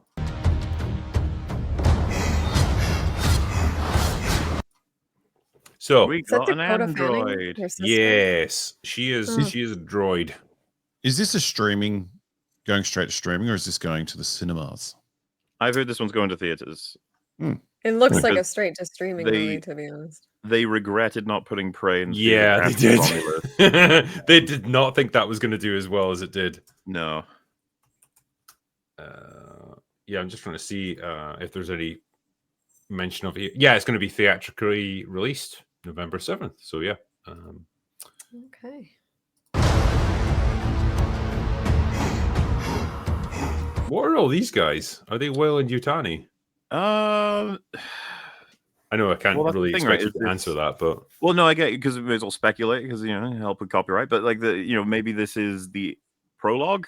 Who knows? Or maybe this happens near the end. It's just hard to say because obviously it's going to be. I haven't looked at anything to do with like plot leaks, but the thing about it, I almost just want to immediately talk about how this is such a monkey's paw finger curl. This situation, because broadly speaking, I found out right. It's like we're gonna have a Predator film where the Predator's the main character. And you're probably going to come to understand them, but they can't even speak English. Like that's how cool this film could end up being. It's like, oh yeah, shit, that sounds like there's lots you can do with that. like I said, kill the finger, and I guess this is what we're getting. But well, they apparently enlisted the person who invented the Na'vi language for Avatar to invent a Predator language, which is, good luck with that, because from the original movies, like all they do is like roar and make the occasional sort of clicking noise and stuff. So I don't know how you can fashion a language out of that. I think it would have been a lot easier to just convey it through gesture and expression. Well, I mean, that sort of thing. We've had predators discuss shit with each other, so to speak, in Predator 2 and Predators and even AVP. They do kind of the clicks at each other, basically, which is, I think, fine. Nobody's going to complain about that. Well, in Predator 2, like one of them speaks as well. Well, I suppose they do that in the original Predator as well. Whereas, like, are you talking about motherfucker? Like yeah. No, but right at the end, where it gives Harrigan the pistol. And it just says like, take it. So I love that film. I didn't watch Predator 2 for years. I don't know. I just heard it was crap. I thought it was great. It's not crap. It's beautiful. I actually think I like it more than the first one. I just have a love for that. Hold up there. No, I like them both. Relax. But it's just, I find that a joy to watch Predator 2. There's just so much good shit in that film. Yeah. Shit happens. Anyway. That scene's amazing. King Willie, by the way, he's like my legit favorite cameo ever. All right.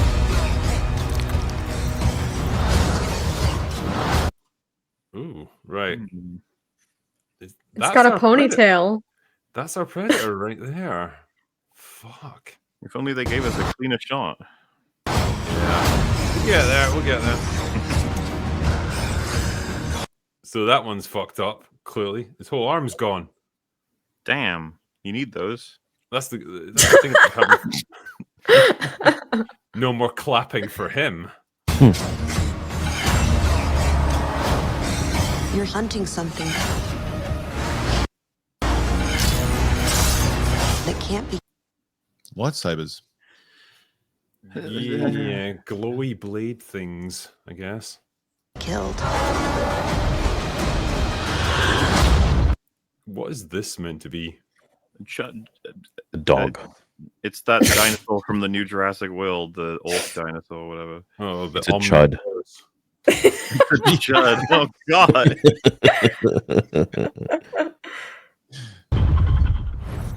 Oh my No. gosh. Immediately no. Immediately no.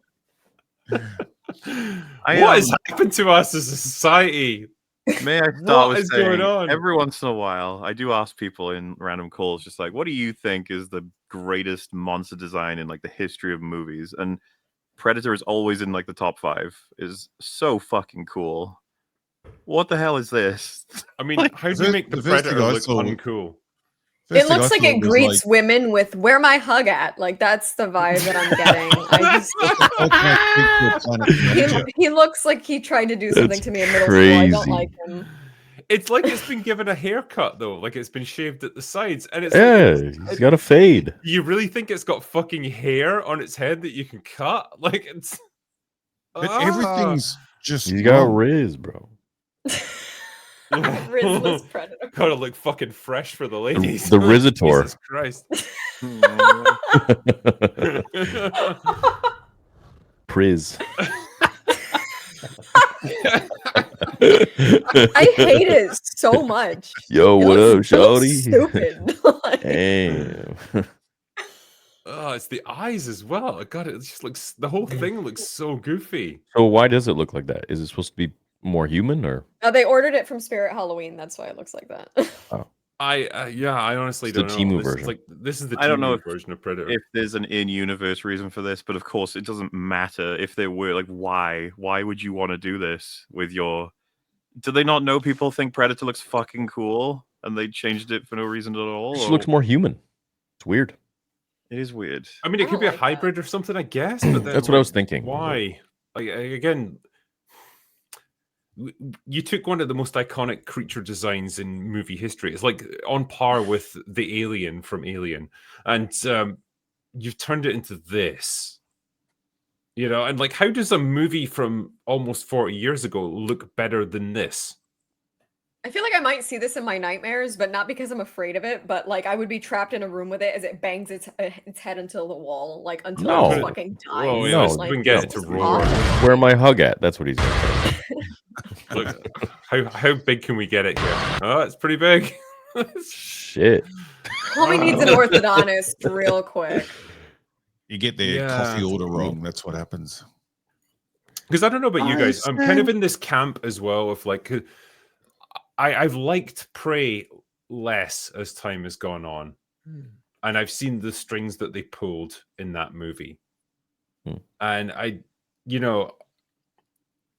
feel like they're going to do more slop like that now that they own the rights to the Predator franchise, and it just makes me sad, and I worry that this is going to be another example of that. There's highlights like Predator versus Bear or Predator versus the Trappers. Like it's treated Predator correctly in terms of an intelligent, brutal, competent fighter, but the Predator killing itself at the end, that's not great. It's just retarded Predator. Yeah. It's like there's things they get, things they don't. And this is the thing. I'm willing to bet that my feelings on it were initially blindsided because I adore Predator as a franchise, have done since I can remember. And The Predator was one of the most just horrific pieces of shit I've seen in a long time, right? Where they try to make them, and people are not going to believe this if they don't know it, but they made them autism hunters. That is exclusive, like explicitly what they are in that film. Yep. That's what they're doing. They hunt autism and they want it because it's considered an upgrade. They need to find autism and implant it into this. But the Predator yanking a trophy out with your spine and skull, the fucking iconic and legendary things that they do to collect trophies. They try to argue the reason they do that in the Predator is because they need the spinal DNA to get at the autism, to draw it out of the spine. Like that's what. It's one of the most reprehensible attempts. But so it's like watching something like Prey, where I get to see a Predator fight a bear. I'm like, this is better. I'm in a better place. So when it comes to Predator and Alien, if you guys can educate me for a second, because I forgot kind of what happens, but they both come from the same thing? Like Predator comes from Alien or what? Or no, sorry, Alien they're created from humans. No, well, not really, but like from inhaling that dust or the pollen or whatever. So Christ, how do we start with this one? So aliens will take some of the characteristics of whatever species they have been crossbred with. So like you get those face hugger things. Yeah. Okay, so that will attach to your face, impregnate you with the xenomorph, and then it bursts out of your chest like a few days later. Okay, and whatever you are, it will take some of your characteristics. So in the case of humans, it'll produce a roughly humanoid alien.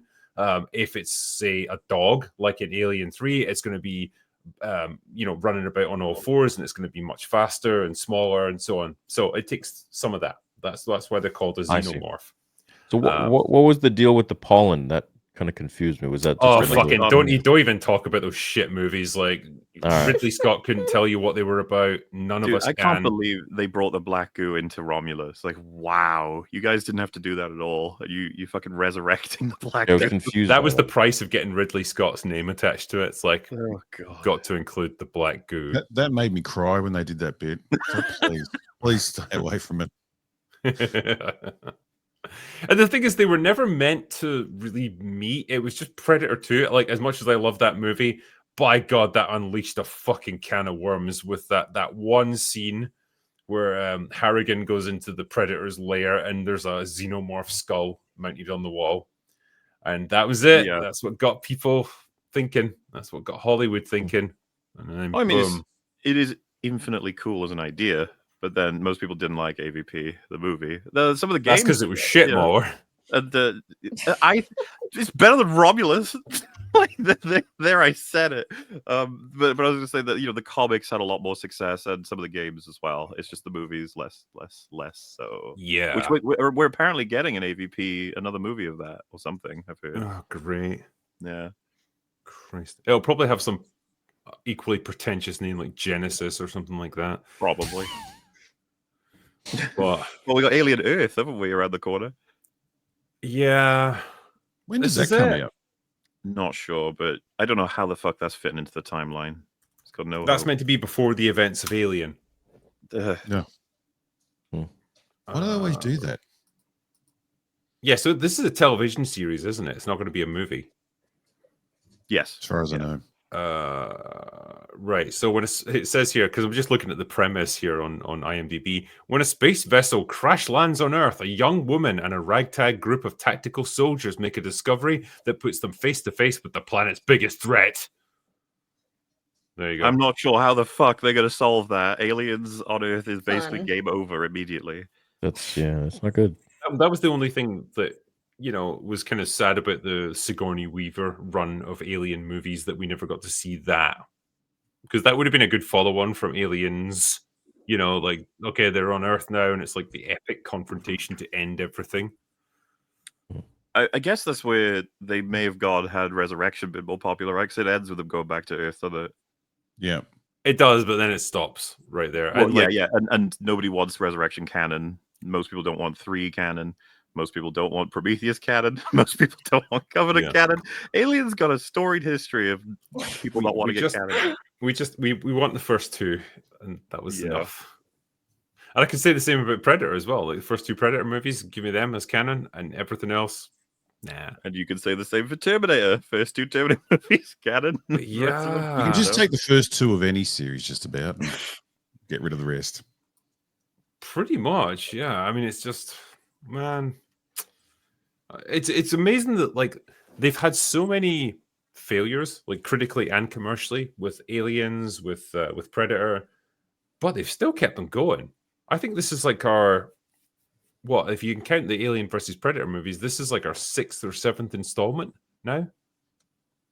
So you're saying like consider them together, like Alien and Predator? That's like a huge. No. So like if you take so Predator 1 and 2 plus Alien versus Predator and Requiem and Predators and The Predator and Prey and this.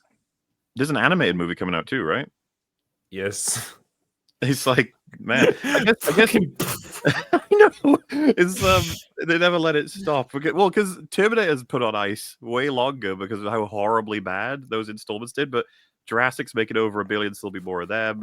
Alien, they finally got a win with Romulus, so they'll be making way more of them. And Prey did well, I guess, relatively, so they're going to be making way more. It's just like, that's all it takes, just one, and then they make another 10,000 for the next 10 years. Yeah, it opens the floodgates. That's how it works, baby. Yeah. Well, it's Disney as well. Like they own the rights Hollywood, to the Fox baby. properties. Yeah. Moolah. Let's make another one. Yeah. Well, this is when a company like Disney owns the rights to like something like Fox. I'm actually amazed it took them this long to do it. But yeah, of course they get one tiny success and they're going to absolutely milk it for all it's worth. Yeah. Why do you think The Mandalorian got butt fucked into oblivion? Why do you think it's they've too done soon? That one still hurts. Yeah, it does, but like it's a bitter pill that we have to swallow. The Mandalorian sucks. Mandalorian and Grogu movie is probably also going to suck. Do you feel What like are the you movie was talking just about? I want to go season buy 4? 7 more little green guys. How awesome. I will buy them just to fucking destroy them. I'll put them in a blender or something or burn them. Don't give them your money. They're at the Dollar Tree and Goodwill. Anyway, nobody gives a shit about that thing anymore. Are you hopeful about it? Theory. The No, I don't think it's. I don't. And unfortunately, and Mando 1 and 2 were really great, but I don't think this is. I feel like they wanted to go somewhere else with season 3. At least that's my logic behind it. But too many cooks in the kitchen, and Jon Favreau didn't get to do his thing. And then I feel like Mando Mando movie is really Mando season 4. Well, for whatever reason, you know, it's. I mean, that's such a. It's like a subplot, you know. All these bounties and stuff. There's nothing really There's nothing heavy. I don't think it'll do well either because they've trained people to watch it on streaming. I think this is a huge mistake too, in terms of like for lack of a better term, the vibe of Star Wars for people at home to be like, there's a new Star Wars movie. It hasn't come out since 2019. It's like, what is it? It's like Mandalorian to Grogu. That feels like a spin-off. It's like, what do you mean? What they should have done was create all of these. Like they had momentum. They should have done something different with season 3, and then they should have had Ahsoka, Boba Fett. Boba Fett should have been real Boba Fett, and had all of these different shows kind of converge into one, and then that would be the movie that they release. Yeah, at this point, if they put Boba Fett in anything else, he'd have to be in a fucking retirement home. He's probably going to be in, I think, Dave's movie. They neutered him a long time ago. Yeah. Well, how much do you want to bet Han, Luke, and Leia, or AI versions, will be in Mandalorian and Grogu? I think so. Yeah, I think so too. Yeah. Because Favreau was one of the directors considered for Episode 7. He turned it down. Really? Yeah. He was in contention for 7 for Force Awakens or whatever. I Damn. think he would have done a better job. I think Yeah. JJ is a hack. Yeah. I No. think- And yeah. No, I agree. By then he would have had more control too, because it seems like they just with the sequels they were just like, all right, you do it. Yeah. I get the cynicism completely, but what do you envision? Like, so Han, Luke, and Leia being in, aren't they all? Am I mixing something? Aren't they all dead by then? No. No. Key jangling. It'll be key. It'll be some simple scene. The 3 reunited because they never did that in the movies. I mean, I'm Colossally still with awful Gary. decision. The whole like we should expect them to just remake the OT. That's going to be an announcement at some point. No, Yes. don't After say George- that. It was in the After contract. After George dies, I think they will. No. Well, Yeah, I I gotta think make so. sure I'm off this planet by then. Fuck that. But what? When's the next Blue Origin ship going up? I have to hold my flower and stare into the camera. Damn. won't Did make you? But you could get to be on an all-female crew and break another glass ceiling, and be really proud of yourself. I'm so ready. I want my So suit in- pink. Bob Iger's biography that he wrote, there was something, or where did I read this? There was something in the contract for George signing Star Wars away, was that they cannot touch the 4th film. Like they cannot do anything with it, and they can't redo any of the films that he's already done. So The thing is, first, if they have lawyers working on that for 1,000,000 years, they could probably find a loophole of some Well, kind. yeah. Hollywood Probably. never breaks contracts. Yeah, that probably. never ever happens. They Yeah. don't screw over actors or people for Yeah. residuals. I like this one as well. It would work if they had Mandalorian and Grogu driving around in a hatchback solving ghost mysteries. you know what? Yeah, I'd sign up for that. Yeah. May as Make well. it terrible. Theory, I know that you have to bounce, unfortunately, but I'd love to stay. Yeah, I got to get ready for the other show, but it's always a pleasure, man. Thank you for having me on, and it's nice to see all you guys. No, it's a pleasure having Absolutely. you on See it, you. as always, man. I wish we had Sure, something man. better to offer you tonight. Oh yeah, hey, Season two. we'll see if I watch the next episode. I don't know, but always a pleasure. Enjoy the show. And Start Chris, liking nice rape. to Yeah. be on the stream with you. Yeah, Yeah. You You too. like Take care. rape, for God's sake. yeah. Fuck. See you. See you, dude. Oh no. End on that note. On that bombshell, Jesus. Yeah. Should we try and answer a few super chats since we're here? Yeah. Sound reasonable? All And right, can we, well, before we go, we didn't, I don't think we did. I don't think I missed it. Can we ask Chris if there's anything we can look forward to in the rest of the series? Oh. Are there things you can talk about? Yeah. First of all, Sorry to jump in there. I will preface this by saying I did not like Andor season 1. I understand a lot of people enjoyed it. I get it. Not a fan. Didn't feel like Star Wars to me. But in watching the second season, which I've seen all the episodes, I'll just say I'm reminded of something I learned in film school. I can't believe this popped in my head, but it was a quote from Jean-Luc Godard, the filmmaker from the French New Wave, who said if he ever made a movie about the Holocaust, he'd make it really boring about all the people that worked and kept records, all the, the banality of evil, literally. Mm.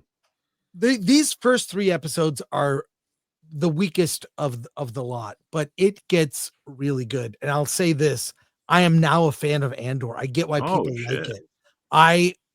There are so many moments upcoming that are truly like really great action sequences. I don't mean in a spectacle standpoint, and put aside the fact that the actors are amazing. The writing is top notch. The production design, it doesn't feel like volume or cheap on a soundstage like Acolyte, which was the worst. It looks very, and even the gear porn, like practical sets, props, the even the TIE fighter thing, sure. But we've never seen a TIE fighter portrayed that way. It gets really good. Bail Organa also becomes very pivotal in the second half. And this idea of counting down to BBY 4321, that element works. It's leading to something. And there's no key jangling. Okay. You're going to get no cameos, no BS. Referenced are Grand Moff Tarkin is referenced and and the Emperor Palpatine are referenced, but you're not seeing familiar Star Wars things except for one thing, which I don't think this is much of a spoiler. Yavin, like that. Well, yeah, that because we've That was seen in that episode already 3. with episode 3. yeah, but- yeah, it's leading to that being a fully developed, like it, and it goes right into you could just watch Rogue One after season 2, and I really loved it. The fates of characters, a lot of characters aren't in Rogue One.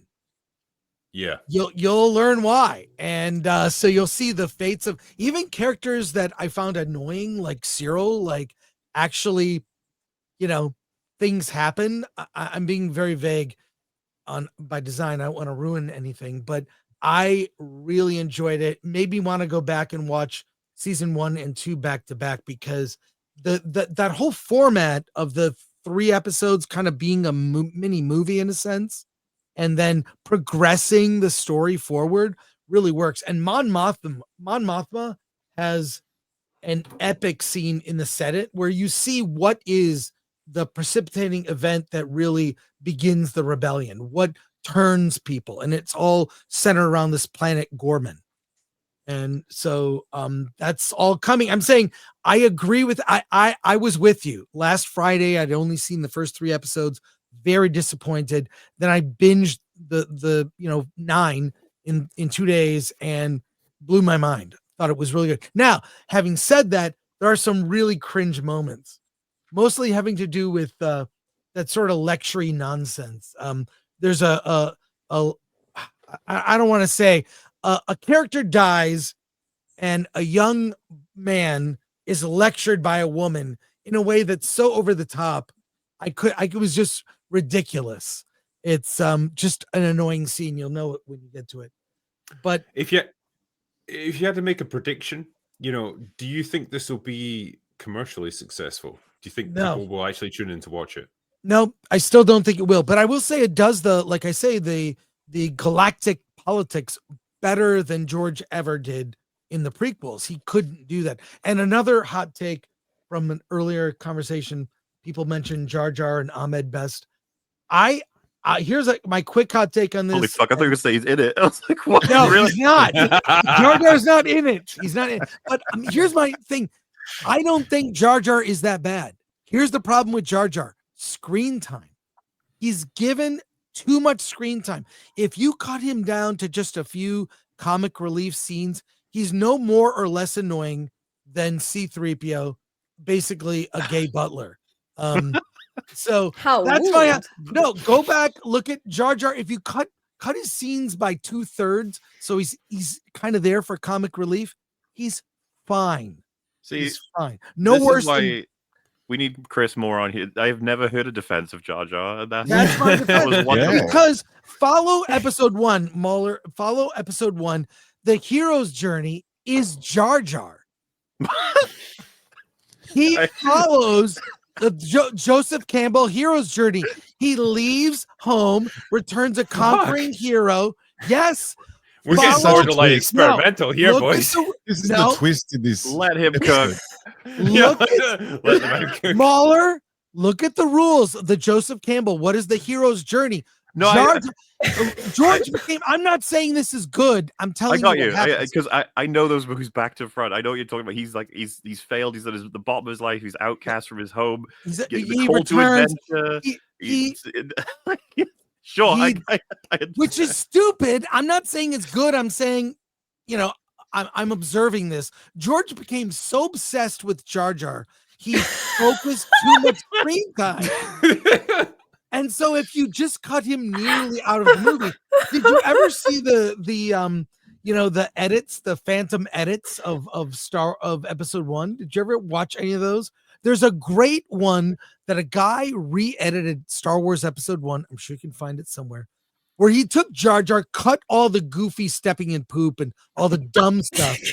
He made Jar Jar. Wait, let's finish. He made Jar Jar into this proud warrior race, subtitled him with a different sounding voice, and it worked. It was so good. So there you go. Right. So, anyways, Andor season 2. I can't even believe I'm saying this. I'm a fan now. I understand why everyone likes this show, and especially what happens with characters like Luthen and what you learn about him. There's a like a kind of a standalone episode where we learn his past, and it comes in. I'm ready for that. It comes in an odd time, and there are shocking things that happen, but it's coming to an end. It's leading right into Rogue One, and I think you'll be very satisfied. Is this season? Someone from Disney, like, there's not going to be. Someone was from Disney was just listening and going, "Go, Chris, tell them how good the show is." No, don't fucking talk about Jar Jar. Don't say he's great. He's not in it. I'm saying, you guys, Jar Jar somehow came up, and I was like, I will defend. It's screen time. It's literally, comic relief. I mean, it's screen time, it's dialogue, it's character development. I feel like it's kind of apart from everything. that, he's good. By the way, my kids, I have 2 kids. They were very young at the time. Here's the problem. The voice for Jar Jar is fucking Barney the Dinosaur, a show that I unintentionally heard in the background while my kids watched it. I hated that show. There's a great documentary on, I think it's Peacock, called I Love You, You Hate Me, about Barney the Dinosaur that will blow your mind. Anyways, the voice is Barney the Dinosaur. I effing hate that voice. If they change Jar Jar's voice, it's because every Star Wars movie has cute things, robots, and comic relief. All of the movies have that to some degree, some more than others. Yes, Barney was the true horror. Emperor Goodwin, I agree. Ming the Merciless. So I love how vehemently you're defending Jar Jar right now. Because my dad, before he showed me the prequels, was literally like, man, there's this character in this. He's so funny. And I'm like, really? He's like, yeah, Jar Jar. And then we watched them, and I was like, what the is wrong with you? He's inspired by. He loves Jar Jar. My father loves Jar Jar. I'm not saying I love Jar Jar. I'm saying the problem with him is too much screen time. And he's also inspired by Goofy, Goofy the Disney I feel character. that. Yeah. And Buster Keaton. If you watch old Buster Keaton, he's the guy that all the shenanigans at the end with the battle on Naboo at the end, where he kind of trips his way into success. That's a Buster Keaton. That's old Buster Keaton. Something that is before my time also. But go watch a movie called The General. It's epic. I think whenever this is when George have a warning. Don't mention Jar Jar. Yeah, sorry about that. The chat fucking hates me, but the chat hates me. The chat hates me every time I'm on this show. So no, what can I say? that's not true. I'll take it. The chat has been the most contentious I've ever seen it tonight. They have been all over the fucking place. Whatever any of us says, they hate it. Well, I'll take the heat. I'll take the heat, Snarky. It's all good. I mean, I think someone had mentioned it, but I lit up at the notion of Jar Jar being in it because I would find it fun. Okay, he needs a time in the limelight again. Jar Jar. He's not in it or mentioned, but Grand Moff Tarkin is, and it really is. It almost reminds me of kind of like how World War I started, kind of this inconsequential thing, or was seeming at the time, and then led to bigger World War I. Right? That's kind of where this is, and I really just, I don't know. Everything with Cyril and Deirdre, and it worked for me. It worked for me. And then again, mixed in with cringe moments. And I would still argue I'm on the same page as Theory. I think that not to bring it back to rape, but hey, it just felt out of place. It felt out of place. Sure, there are horrific things that happen in Star Wars that felt out of place. So that's all I'll say. The worst part about it getting good is the thousands of comments I'm going to get for any criticism I make now, how it's aged like milk. I'm just going to never hear the end of it. Sonny. He's got insane. To be clear about my Jar Jar comments, I'm saying my Jar Jar comments. Screen time. And MauLer, you could do a video where you show the hero's journey in episode 1 is Jar Jar, not Anakin, not Obi-Wan, not Qui-Gon. It's Jar Jar's hero's journey. George was obsessed. I watched everything about the behind the scenes of making that movie, and he really became obsessed with this character. It consumed him and ruined the film. Of all the things to become obsessed with, it's like the island of Dr. Moreau, where fucking Marlon Brando became obsessed with the world's smallest man and just insisted on putting him in every scene. Chris is going to give himself a little midget. I throw the. Like, is it because like people didn't accept him with the Phantom Menace, and he's like, I'm gonna make this fucking character work no matter what I do? Was that his obsession, or? Well, they loved him on set. Apparently, he like while they made the movie, it's one of those things you think something is working when you're making a film, and then you're editing it. That was fun on set, did not translate. But that the voice interpretation was awful. I'm telling you, I've seen this cut after episode 1 came out. I don't know how much you guys remember, but it was like a form of therapy. We talked about it endlessly, how it ruined everything. And that's why there were multiple versions of the Phantom edit. And this version where they subtitled Jar Jar and they gave him a different voice and made him like this proud warrior race, sounded more adult, like actually was a version that worked.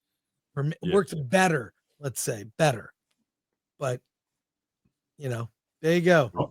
I want to see the designer of the new Predator design a new Jar Jar and bring him back. Bring him back. Bring Jar Jar. No, but Jar Jar's not even mentioned. Nothing like that. But seeing the Senate and their pivotal scenes in the Galactic Senate, like it's you see where things are going. You see that it's just. Again, I don't want to ruin it. It gets... Jar Jar got his redemption arc ultimately in the recut version of the OT right at the end, where it's like everyone's celebrating across the galaxy the fall of the Emperor, and you just hear him go, "We's are free!" like in the background. I mean, motherfucker, you enabled this guy's rise to power with your stupid. He was trying to Senate. save lives. He tried to save people. You will respect. He's a war veteran general. Okay, he fought the War of Naboo, bravely throwing blue balls at people. Yeah. With a fucking droid stuck to his foot and just like kicking it around and shooting people. It's very Buster Keaton, very much a silent comedy. Yeah, I think that's where Georgie's like penchant for like old style like references, like adventure serials, all that sort of like, that's where it's his undoing when he gets so fucking obscure that nobody even understands what he's going for at any point. Like that's he went too far with Jar Jar. But anyway, how about I do a few super chats here? Yeah. The first up is from Blue Collar Loser. It says, Chris, they got me. Taking my kid to see episode 3 at 3 p.m. AMC has the Vader bucket. It's been 20 years. Man, we're old. What the fuck is with the new Predator face? That was a tangent there, but okay. 20 years. Jesus. Wow, that's great. But yeah, enjoy, man. I hope it was good. Samson... Yeah, Snarky, you did not see the prequels in the theater. You were too young. Nope. I was watching Toy Story back then. It didn't even exist when now you can. The first one came out. Yeah, no, I didn't. Yeah. I could go see them in theaters, but movie tickets. You'll never know the disappointment of being a Star Wars fan who grew up in the 90s without having a trilogy of our own, and then we finally got one, and it was like, oh. Well, I mean, it felt kind of weird because I had like seen the originals and the prequels, and like I kind of contended with weird feelings about the prequels, but I loved the originals. And then I felt like, oh my god, finally I'm getting a Star War, when The Force Awakens came out, and I kind of sat there and I was like, sorry, what is this? That Phantom Menace was way more confusing than Force Awakens. That was a weird experience. Yeah. It was like, because you were so hyped about it, and it was like, oh shit, new Star Wars after 20 years without it, and seeing it, and it's like you're trying to convince yourself that it was good, and so you're like, yeah, that was interesting. Yeah, that was pretty cool. It was in fact a Star War. It was a war of stars. Yeah. Samson the Mighty says, backstage before streaming drinker, MauLer, everyone knows I get super evil and grumpy if I haven't had any booze in 24 hours. Drinker is more like 12 or 6 or 2. Screw you. Okay, fine. All right. Thank you, man. Spaceman says, Star Wars has had other tones, yet Andor isn't Star Wars. Why? I mean, this... So, yeah, to try and answer that, I guess this is probably the biggest departure tonally from what we've had traditionally in Star Wars out of everything that we've seen. I think it's fair to say that. So this is pushing that theory to its most extreme perspective. Would you say that answer is exactly the same pre and post Disney? In what way? So, like, when you think about the answer to that, are you mainly thinking about the OT and maybe the prequels, or are you thinking about OT prequels plus everything Disney released? Probably the OT and prequels. If you take that as like the quintessential benchmark for what Star Wars is, which I think is probably fair, it's probably how most people would perceive it, then anything that you want to like deviate from that with is going to be like pushing the idea of what Star Wars is more and more. And I think probably the Andor is about as far as we've departed from the sort of tone and the look and feel of Star. Maybe not look and feel, but you know, the emotional tone and style of Star Wars. Well, you know, like episode 3, right? The Order 66. That's probably like my favorite part in that film. That sequence. It's pretty like it's dour, serious, and you know it is, but mean? it's like, a sequence in a larger film, and so I have to judge the film rather than the sequence. I wouldn't describe. Well, I mean, Revenge of the Sith is known as like the darkest of the Star Wars films because the bad guys win, right, and a lot of the good guys die. But what I guess I'm saying is the capacity was always within scope of what Star Wars had established. IMO. Meanwhile, some of the stuff Disney have done is so far out of left field to me. Like in terms of what the fuck have you done? This isn't remotely Star Wars, even in tone. Some of it's so goofy. You know, like the Vespers, it was just like, holy shit, what's happening?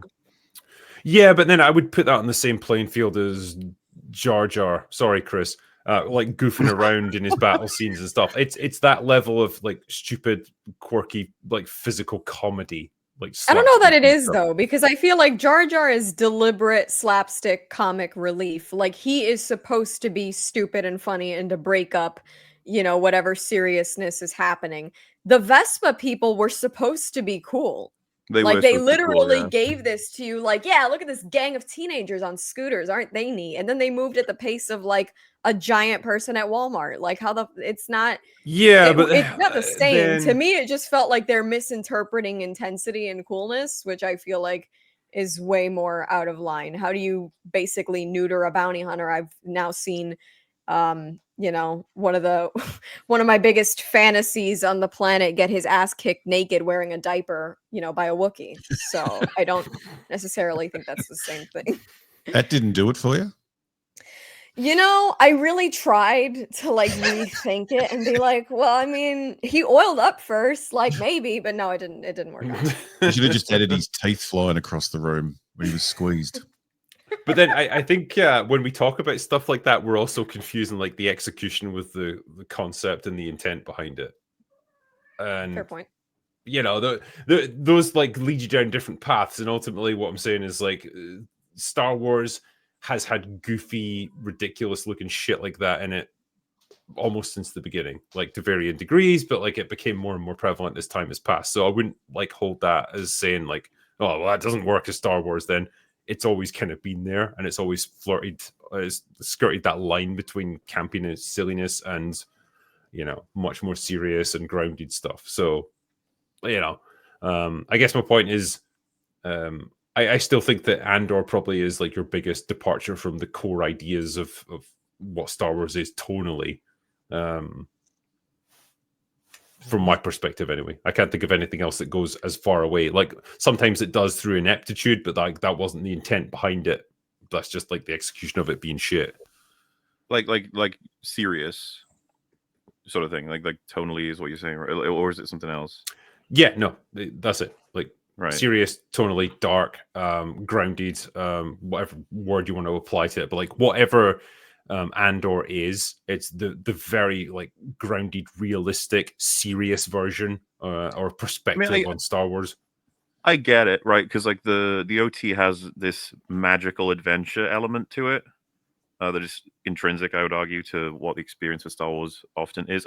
People argue that the prequels just didn't have this, right? This is what I mean. I find this conversation so fascinating because that fight has not ended. There's people who despise the prequels as being part of Star Wars, but at the same time, yeah. I assume you guys, I don't know how, I can't speak for all of you, but like I sort of associate them with Star Wars just completely. I don't really separate them out. So, but like it's the same. Well, yeah, I mean, ultimately, they're going for the same concept of like grandiose space adventures with like strong sort of family melodrama elements and a big, adventure ultimately. And I think when you mention the execution is nowhere as good as the OT, but like the same tone is there. It's just not as well done. And when you mention Order 66, we've got Obi-Wan riding a big lizard and lasers and monsters. Yeah, dude. Yeah. So it's like it still has that element of fantasy where I think Andor's moving away from that. I got you, Yeah, and even, God help us, even the sequel trilogy, it's a horrible, pale, shitty imitation of the ideas of the OT and what Star Wars is, but it's at least trying to emulate that same look and feel and tone. It just does it horribly. I would agree. Whereas this Andor is going down a different path, a deliberately different path, and it's executing it, or it has in season 1. It's executed it pretty well, but it's contentious because people don't associate what it does with the look and feel and tone of Star Wars, which I think is fair because it is a departure from that. And it's a question of like, well, how far can you push that envelope of what Star Wars is that people will accept? Well, on now that we're note, getting to the testing. Chris, you feel as though as the episodes progress, obviously not spoiling anything, the feel of Star Wars comes back in, or that you just like it as it is anyway, irrelevant to that? It's irrelevant. I mean, there's some really tense scenes where people are just being escorted to vehicles, and it's very James Bond like intrigue that I thought really worked well. So not on the scale of like I said, spectacle. That comes later in the story, but stuff that's like very intense and shocking, and I think you'll be pleased. I really want to see what you think going forward. Nice. Oh, and maybe Gary will watch it. Who knows? Yeah, I've heard he's getting through season 1 painfully, but he's doing it. I want to know what he thinks of the prison arc. I feel like he would be entertained by Andy Serkis's performance and some other bits and bobs, but who knows? We'll see. Yep. I like seeing the cosplay of the prison garb, that sort of white and orange outfit. I see that everywhere now. One Way Out, I don't know. It's funny at a con. It's funny. M8566 says Snarky Jay watches Lord of the Rings for the first time. Reaction videos when? She can answer that. Monetize it. Yeah. That's really long though. How am I supposed to put out like a 3-hour reaction video? You'll find a way. Just do the Life highlight. Finds a way. Yeah. You're asking the wrong people. There's people in here that do 12-hour videos. So. That's fair. I'll get around to it at some point. Hold on. Oh man, where on earth did my super chats just vanish to? Give me 1 second here. Sorry, my audio fucked up. People in chat said I needed to answer something. Did I miss a question? I didn't mean to. I don't think so. Oh, okay. There was nothing like. Well, the last one I read, it wasn't specifically for you or anything. So, all good. Yeah, you're fine. I think it was my internet or something because I couldn't hear anything for a bit. Yeah, I'll do it this way instead. Sorry, I just my tab that I had there just crashed, so I had to reload it here. And there we are. Okay, so yeah, Ant Rodriguez says, "Hail to the bar. I remembered a few episodes ago you talked about MK. I don't play it anymore after Mortal Kombat 11 went full retard. Grindy gameplay, horrible writing across the board, and virtual signaling everywhere. Never again." I don't think I talked about that, actually. No. I don't remember the last time I played a Mortal Kombat now. It's been a while. Yeah. Thomas Costigan says, "Amongst all this shit World Championship snooker is happening. Any of you interested? I love it. Ronnie O'Sullivan for the win." Well, I mean, I hope you enjoy that, man. It's not really my thing, but yeah, have a blast. Suleiman Ahmad says, "MauLer, please defend Andor. You're my only hope." I mean, oh, come on. You know, everyone's allowed to. If I'm very used to everybody hating Andor, so I'm just like, you know what, it's fine. We could explore plenty of it. And I mean, you know, we talked about a bunch of stuff that at least, you know, I thought some of the stuff in there was working pretty well. I'm not necessarily speaking for anybody here. It's just that I also thought there were problems, and I thought the discussions we had were pretty good. But I see everyone's quite charged tonight in the audience, so that's it's all good. Oh yeah, this has been a contentious bar right here. It's great. Charged is a nice way to put it. Yeah, fucking pissed. Matthew Wood, Drinker, I agree with you on Warfare being one of the best war films. It was the most un-Hollywood depiction of combat that I've seen, and that was what made it so great. Also, the sound design, especially the show of force, was incredible. Yeah, that was some good shit right there. I don't know, Chris, have you seen it? Warfare? I saw it. I loved it. I saw it in IMAX. It was phenomenal. Excellent. That is the first time in probably like a decade at least that a movie made me jump in my seat. When the IED goes off, like, holy fuck, like that was loud. It was really good stuff. And I don't even know if we've got that film here, because the first I heard of it was your thumbnail, Drinker. And I hadn't even heard of that film. I don't even know if it's got a release here. I don't know. I don't get the impression it's getting a huge, like, wide release because it's an A24 movie and it was like, I don't know, 20 million budget. So it's pretty low budget stuff. I saw it. It was definitely out here in the UK, and I assume it's out in America too. No idea what the rest of the markets are doing though with it. Maybe they haven't got a distributor in Australia. I'm not sure. But yeah, when you get the chance, like, I'm sure it'll come out and streaming at some point. Give it a watch. It's really fucking good. Also, The Accountant 2 is very good. I want to see that. Yeah, it's John Bernthal and Ben Affleck. Their chemistry, it's very good.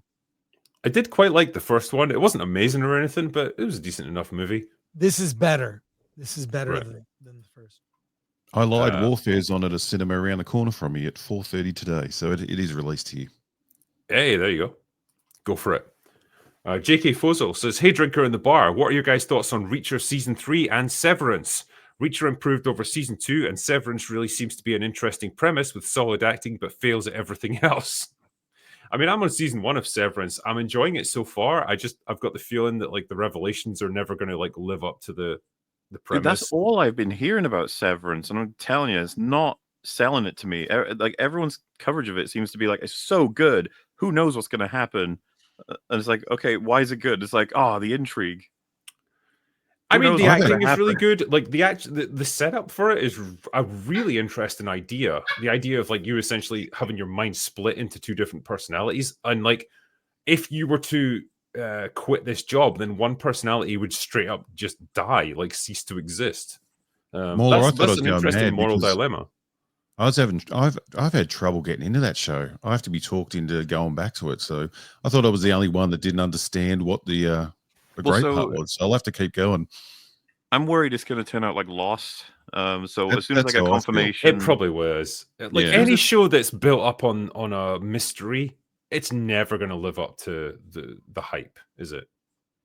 Well, someone said they started with the conclusions and then worked their way back. I don't know if that's true. I did hear someone say they do know where they're heading with it. I believe that they know where they're heading with it. I just think, like, even then, like, whatever explanation you finally get is probably not going to live up to, like, whatever level of intrigue has been building it up over however, 2, 3, 4 seasons. They're in purgatory. Last shot, they're all in the church together. Yeah. Right. Well, if you stick with it, Drigger, just update me here and there. Maybe because do we know how many seasons it's going to get? Or I don't. It's 2 so far, isn't it? I think. 2 so far, yeah. All right, well, Pretty sure. I'll Yeah, have I to don't know see how it. far they're going to take it, but like I'm guessing it's quite an expensive show to make. I mean, it's Apple, so like they don't make much, but like they put a lot of money into the things they do make, which is a nice model. I think it's different. So there is that at least. Zeddy Boy says, I just watched Firefly and Serenity for the first time thanks to you guys. Loved them. Now I'm seeing Hannibal thanks to your mention on Real BBC MauLer. It's an excellent show, Hannibal. Though I never watched season 3 because a friend of mine told me it was really bad. I don't know if he was right or not, but I stopped after 2. But season 1 is really fucking good. Grandmaster Chris says, theory, Vader would never condone sexual assault in the Empire. Also theory, Vader can take it up the butt from Lobot for all I care. Wait, is that a thing he said? Wait, I have no idea. I'm trying to remember the details. I need to Vader find can that take quote. up the butt I from don't have every Lobot. theory Why- quote on hand. But maybe it was he was probably memeing or something. Why would he want to see? I mean, I could fully get behind though the idea that Disney Star Wars is not real Star Wars. Like if someone said to me like, right, you're gonna have to sacrifice Andor and Mandalorian season 1 and 2 and stuff to decanonize everything Disney have done, fucking like a It's a shot. good deal. It's a Yeah, damn good it's like, deal. sounds good to me. Fleem Gates, let me list my favorite additions to the Oblivion remaster. No more easy access to the local area map, even less organized menu, and sometimes characters are just randomly bald. Authentic Oh. Bethesda workmanship. Randomly bald. Sounds about right.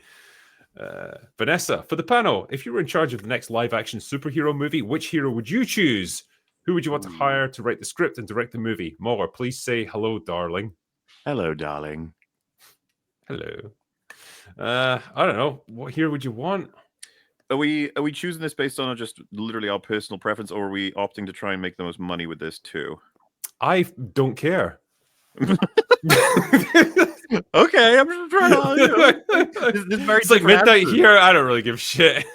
I mean, you get what I'm saying, though, right? There's 2 very different answers to that. Because if we're just Yeah, talking about our favorite here, like I really want to see a fucking great, serious, like attempt at doing something like Ghost Rider again. Not the Nicolas Cage movie.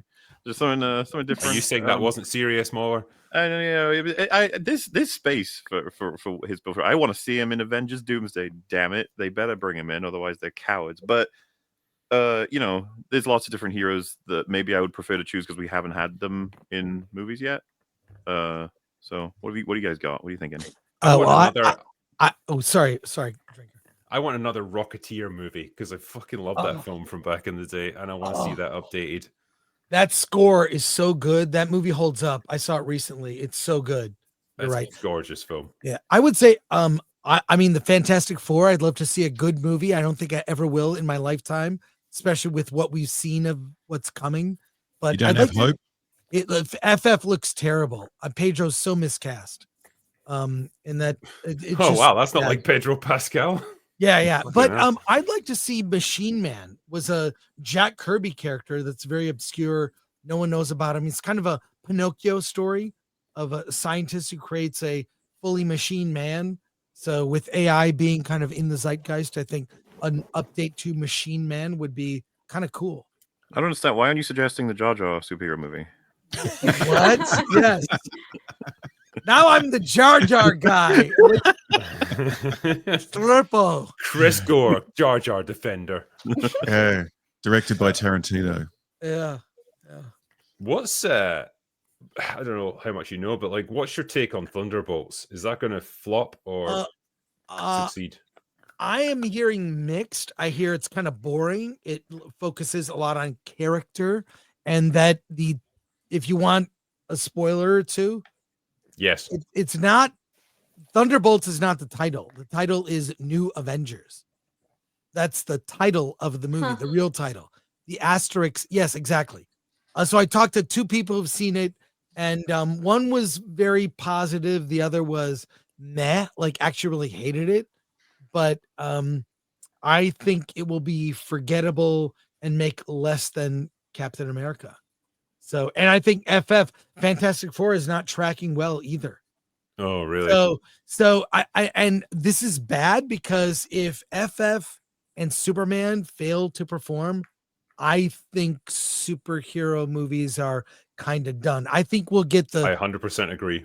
I think we'll get Minecraft 2 and Skibbity Toilet the movie. I think Skibbity Toilet is coming.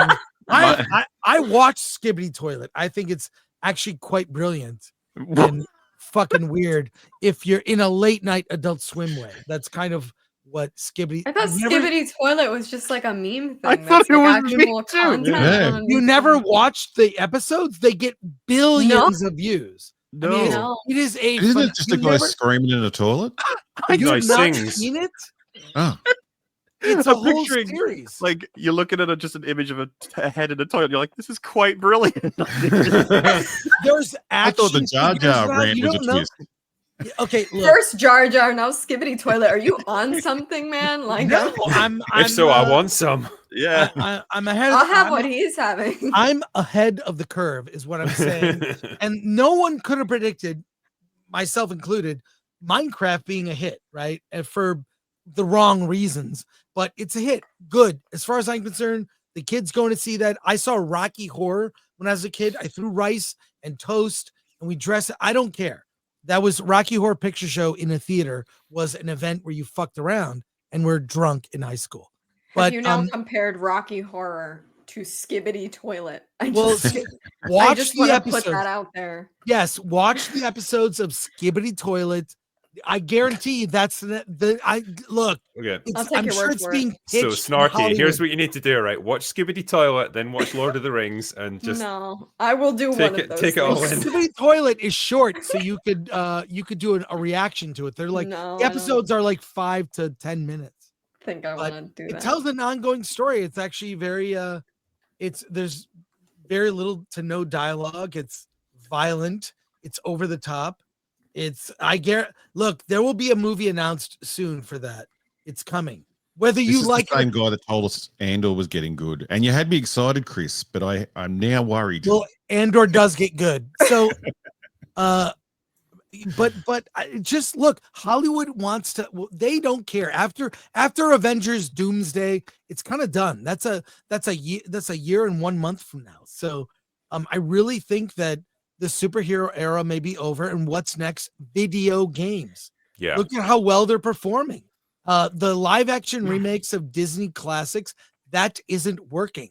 That will die. Superheroes may die depending on what happens in July. And then it's going to be freaking BioShock, which actually BioShock I think is great. I think it lends that- itself quite well to like the idea of a TV show or a movie. Like it's very cinematic, it deals with a lot of interesting Yes. ideas. I honestly think Jurassic World is going to eat up Superman and Fantastic Four in July. I think so. And they showed us, I was at CinemaCon. You should come out for that, Drinker. Maybe I Gary will. was talking about kidnapping you and have you No, come out. You I think can it's threatening get me with a good time now. Well, you can get a press badge. I think based on, what your stuff, I got a press credential. There's no reason why you can't. And then they're going to tie it in with the fellowship meetup. It's it'll be, a year from now. So, Yeah. but what I saw, they showed more of Superman than what they showed in theaters. And I'm mixed on it. The more I see of it, the more concerned I am. Especially the fact that they're using James Gunn's reputation to promote it. He does have from a theater owner standpoint, he's got a good rep. He's made movies that make money. But I want to hear about Superman, not James Gunn tied in with every promotion or praise of him. Yeah. I want to hear about what this thing is. So, anyways. John Hansen says, Hail MauLer and Drinker and Panel. Why do they keep deviating from the OG Predator design? It's so much better than face of this new one. Prey vibes. I guess it's always that desire to keep innovating, even though you're actually just moving backwards at a certain point. I mean, yeah, the original, it just looks amazing still. There's ways to do it, right? But because they are different. There's different designs I've liked across the films, but the first one is fucking amazing. I don't know. You don't need to switch, I don't hate the Prey one, but this one, no. Just absolutely not. Reno the Turk, you guys get a lot of anime recommendations. For the love of God, don't watch them dubbed. Can you imagine the open bar with dubbed voices? I will. In the defense of Attack on Titan, I think the dubbing there is pretty fucking good.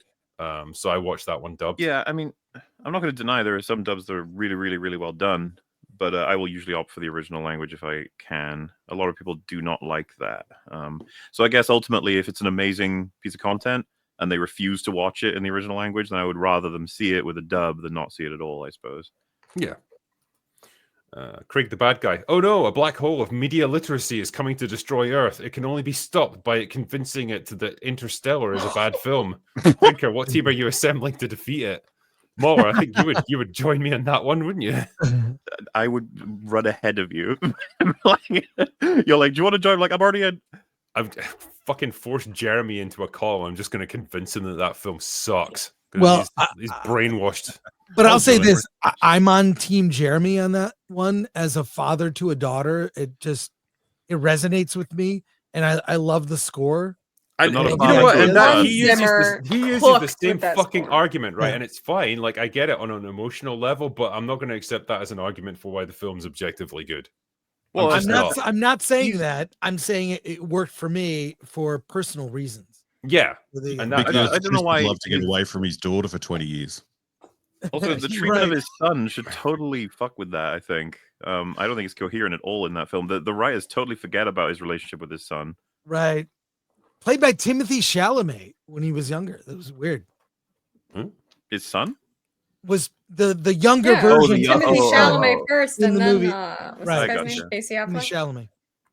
Yeah. Social Morlock says, just a heads up, there's an account called at the Critical Drinker pretending to be you. Fucking scumbag.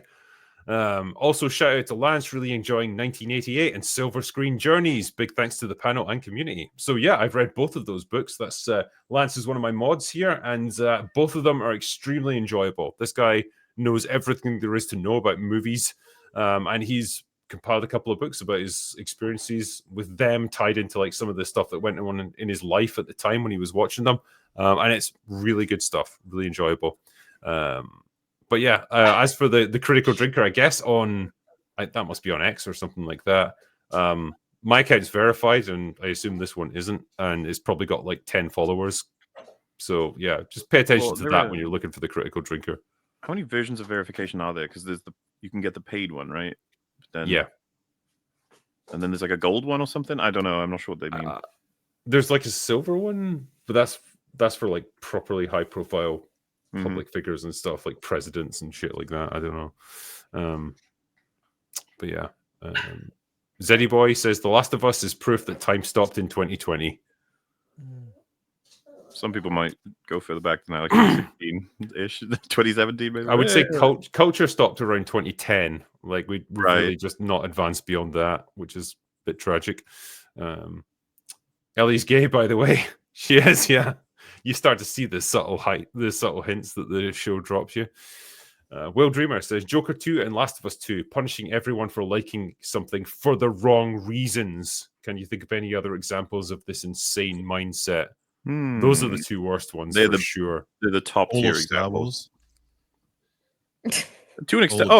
Well, less like a sequel or anything, but people do this with Starship Troopers, right? They're like, you shouldn't be liking it for this. It's making fun of that thing that you know, like that's the yeah, but they didn't release like a horrible. No, they didn't. But they might drink. They might like you like. They might just do it. Because I was thinking there about Arcane season 2, and I was like, was that punishing us? And no, I think that was just generally a bit shit and inept. Just hyper incompetence, yeah. Unfortunately, Rossi those gave are us the best examples, though. You're right. Yeah, a super sticker. So thanks, man. And I'll just do the member chats before we finish up there because they'll vanish unfortunately when we do the catch up. So. Logan Johnson says, what up, Drinker, MauLer, and panel? As always, love your vids and takes on entertainment. Shame that Andor isn't going well, and what the fuck is with that Predator's face? We've been asking ourselves the same question. Chris Nicholson says, Lieutenant Kroll seriously misinterpreted Obi-Wan's advice to use the Force. Oh, no. Brutal. Next one is, let me see if I can find the next member's super chat here.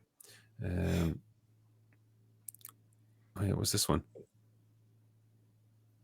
Oh, yeah, we've got that one about Batman appearing for the first time in 1939. Scott Christie Jones, Andor Season 2 is the best Star Wars I've seen in yonks. Only a gay Lord Vegan wouldn't have loved the first 3 episodes. Well, what can we say? Sign me up as a vegan, I guess. Next was... Where's the next one? Loki joined as a new member and gifted 10 Critical Drinker memberships. So much appreciated, sir. Oh, yeah. Grimnack. Star Wars is a setting and not a genre. You should be able to have any genre within the universe of Star Wars. At least that's how I always felt about it. Yeah, that kind of ties into the question I was asking earlier. Like, you know, could you, say, produce a horror movie set I within certainly the would Star want Wars to. universe? You know, like I honestly stick to the whole, like, I don't think people are going to be talking about setting and genre if it's really fucking good, whatever it is. They're just going to really enjoy it, you know? Besides, the Book of Boba Fett was a horror movie for me, so. For all the wrong reasons, yeah. Daval says, the Empire has tens of millions of soldiers over the entire galaxy. Vader would not care to watch over an officer not under his direct control. Well, I don't think that was necessarily the point that Theory was making. It was more like if he was to witness it or whatever, or if it came to his attention, he'd probably condemn it. And that's we've got full of history of like horrifying, you know, leaders who would not necessarily. And I think it could have been Drinker you said it. It was like his interest would likely be in an efficiency sort of thing. It's like, stop fucking around. Like, that's not what your job is. Not in the sense of like, no, don't hurt that poor civilian. It's not going to be that angle. More than likely, it's going to be do your job as an officer, you know. But that's only going to be when we said when their countries away, when their cities away, when their planets, when their literal star systems away. It's like they're not going to care what Vader thinks. You know, in Empire in the AT-ATs where Vader appears as the little blue projection, you just want him turning up during the raid going, what the fuck's going on here? Just in the back. Just force chokes the guy. Hatchet says, counter argument, if the TV show is just replicating the game cutscenes, what's the point of making the game a game? Money. Yeah. And well, I guess as well, like the cutscenes are interspersed with presumably long periods of actual gameplay where you can do whatever you want. There's not enough time for this conversation, but I'll just say that like there is a strong theory that like The Last of Us is to blame for like the destruction of video games, basically, because it was so incredibly popular. And I mean, you know, as someone who enjoys the story in The Last of Us a lot, not a huge fan of the mechanics in that game, and you know, the ratio of cutscenes to mechanics is like, man, when you look at everything post The Last of Us, there's been a strong influence. One might call it an infection. The thing is, like, The Last of Us is super plot heavy in the first couple of hours and the last couple of hours. There's a more of a balanced kind of gameplay to cutscene ratio in between. It's just those are the bits that everyone remembers. Yeah, and you know, is there room for that as a genre, so to speak? And it's like, well, it probably should be. It's just that a lot of games have been hit with that now and converted into it, so to speak. Yeah. Jedi says, this Predator looks better than the Prey Feral Predator. No. Does it, though? This one looks... Come on, this one looks awful. Like, this one doesn't look better than anything. Yeah, it looks pretty bad. B Buster says, at the end, Mando takes off his helmet and it's Az and tears the head off of Grogu. That I would pay to see. An easy billion, if they did. Yeah. I think that's all of the member chats right there. We've got a new member there, so welcome aboard, my friend. And Grendel Vivat, raising a glass to the panel after a day hard at work. Drinker, try Blue Run if you're looking for a good KY bourbon, Kentucky bourbon. Going to see Revenge of the Sith 20th anniversary screening tonight. Notice how no one is talking about the TFA 10th anniversary. I mean, why would they? Why would anybody? Pretty much. But appreciate the donation, man, and I hope you enjoy yourself this evening. Rook Takes Rook says, hello, panel. Thanks for everything that you do. Cheers, buddy.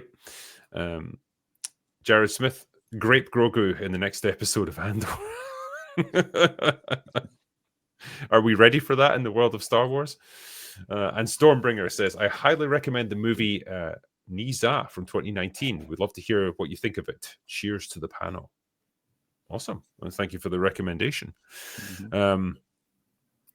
But yeah, I'll probably finish it up there for this evening because we've been going for close to 3 hours.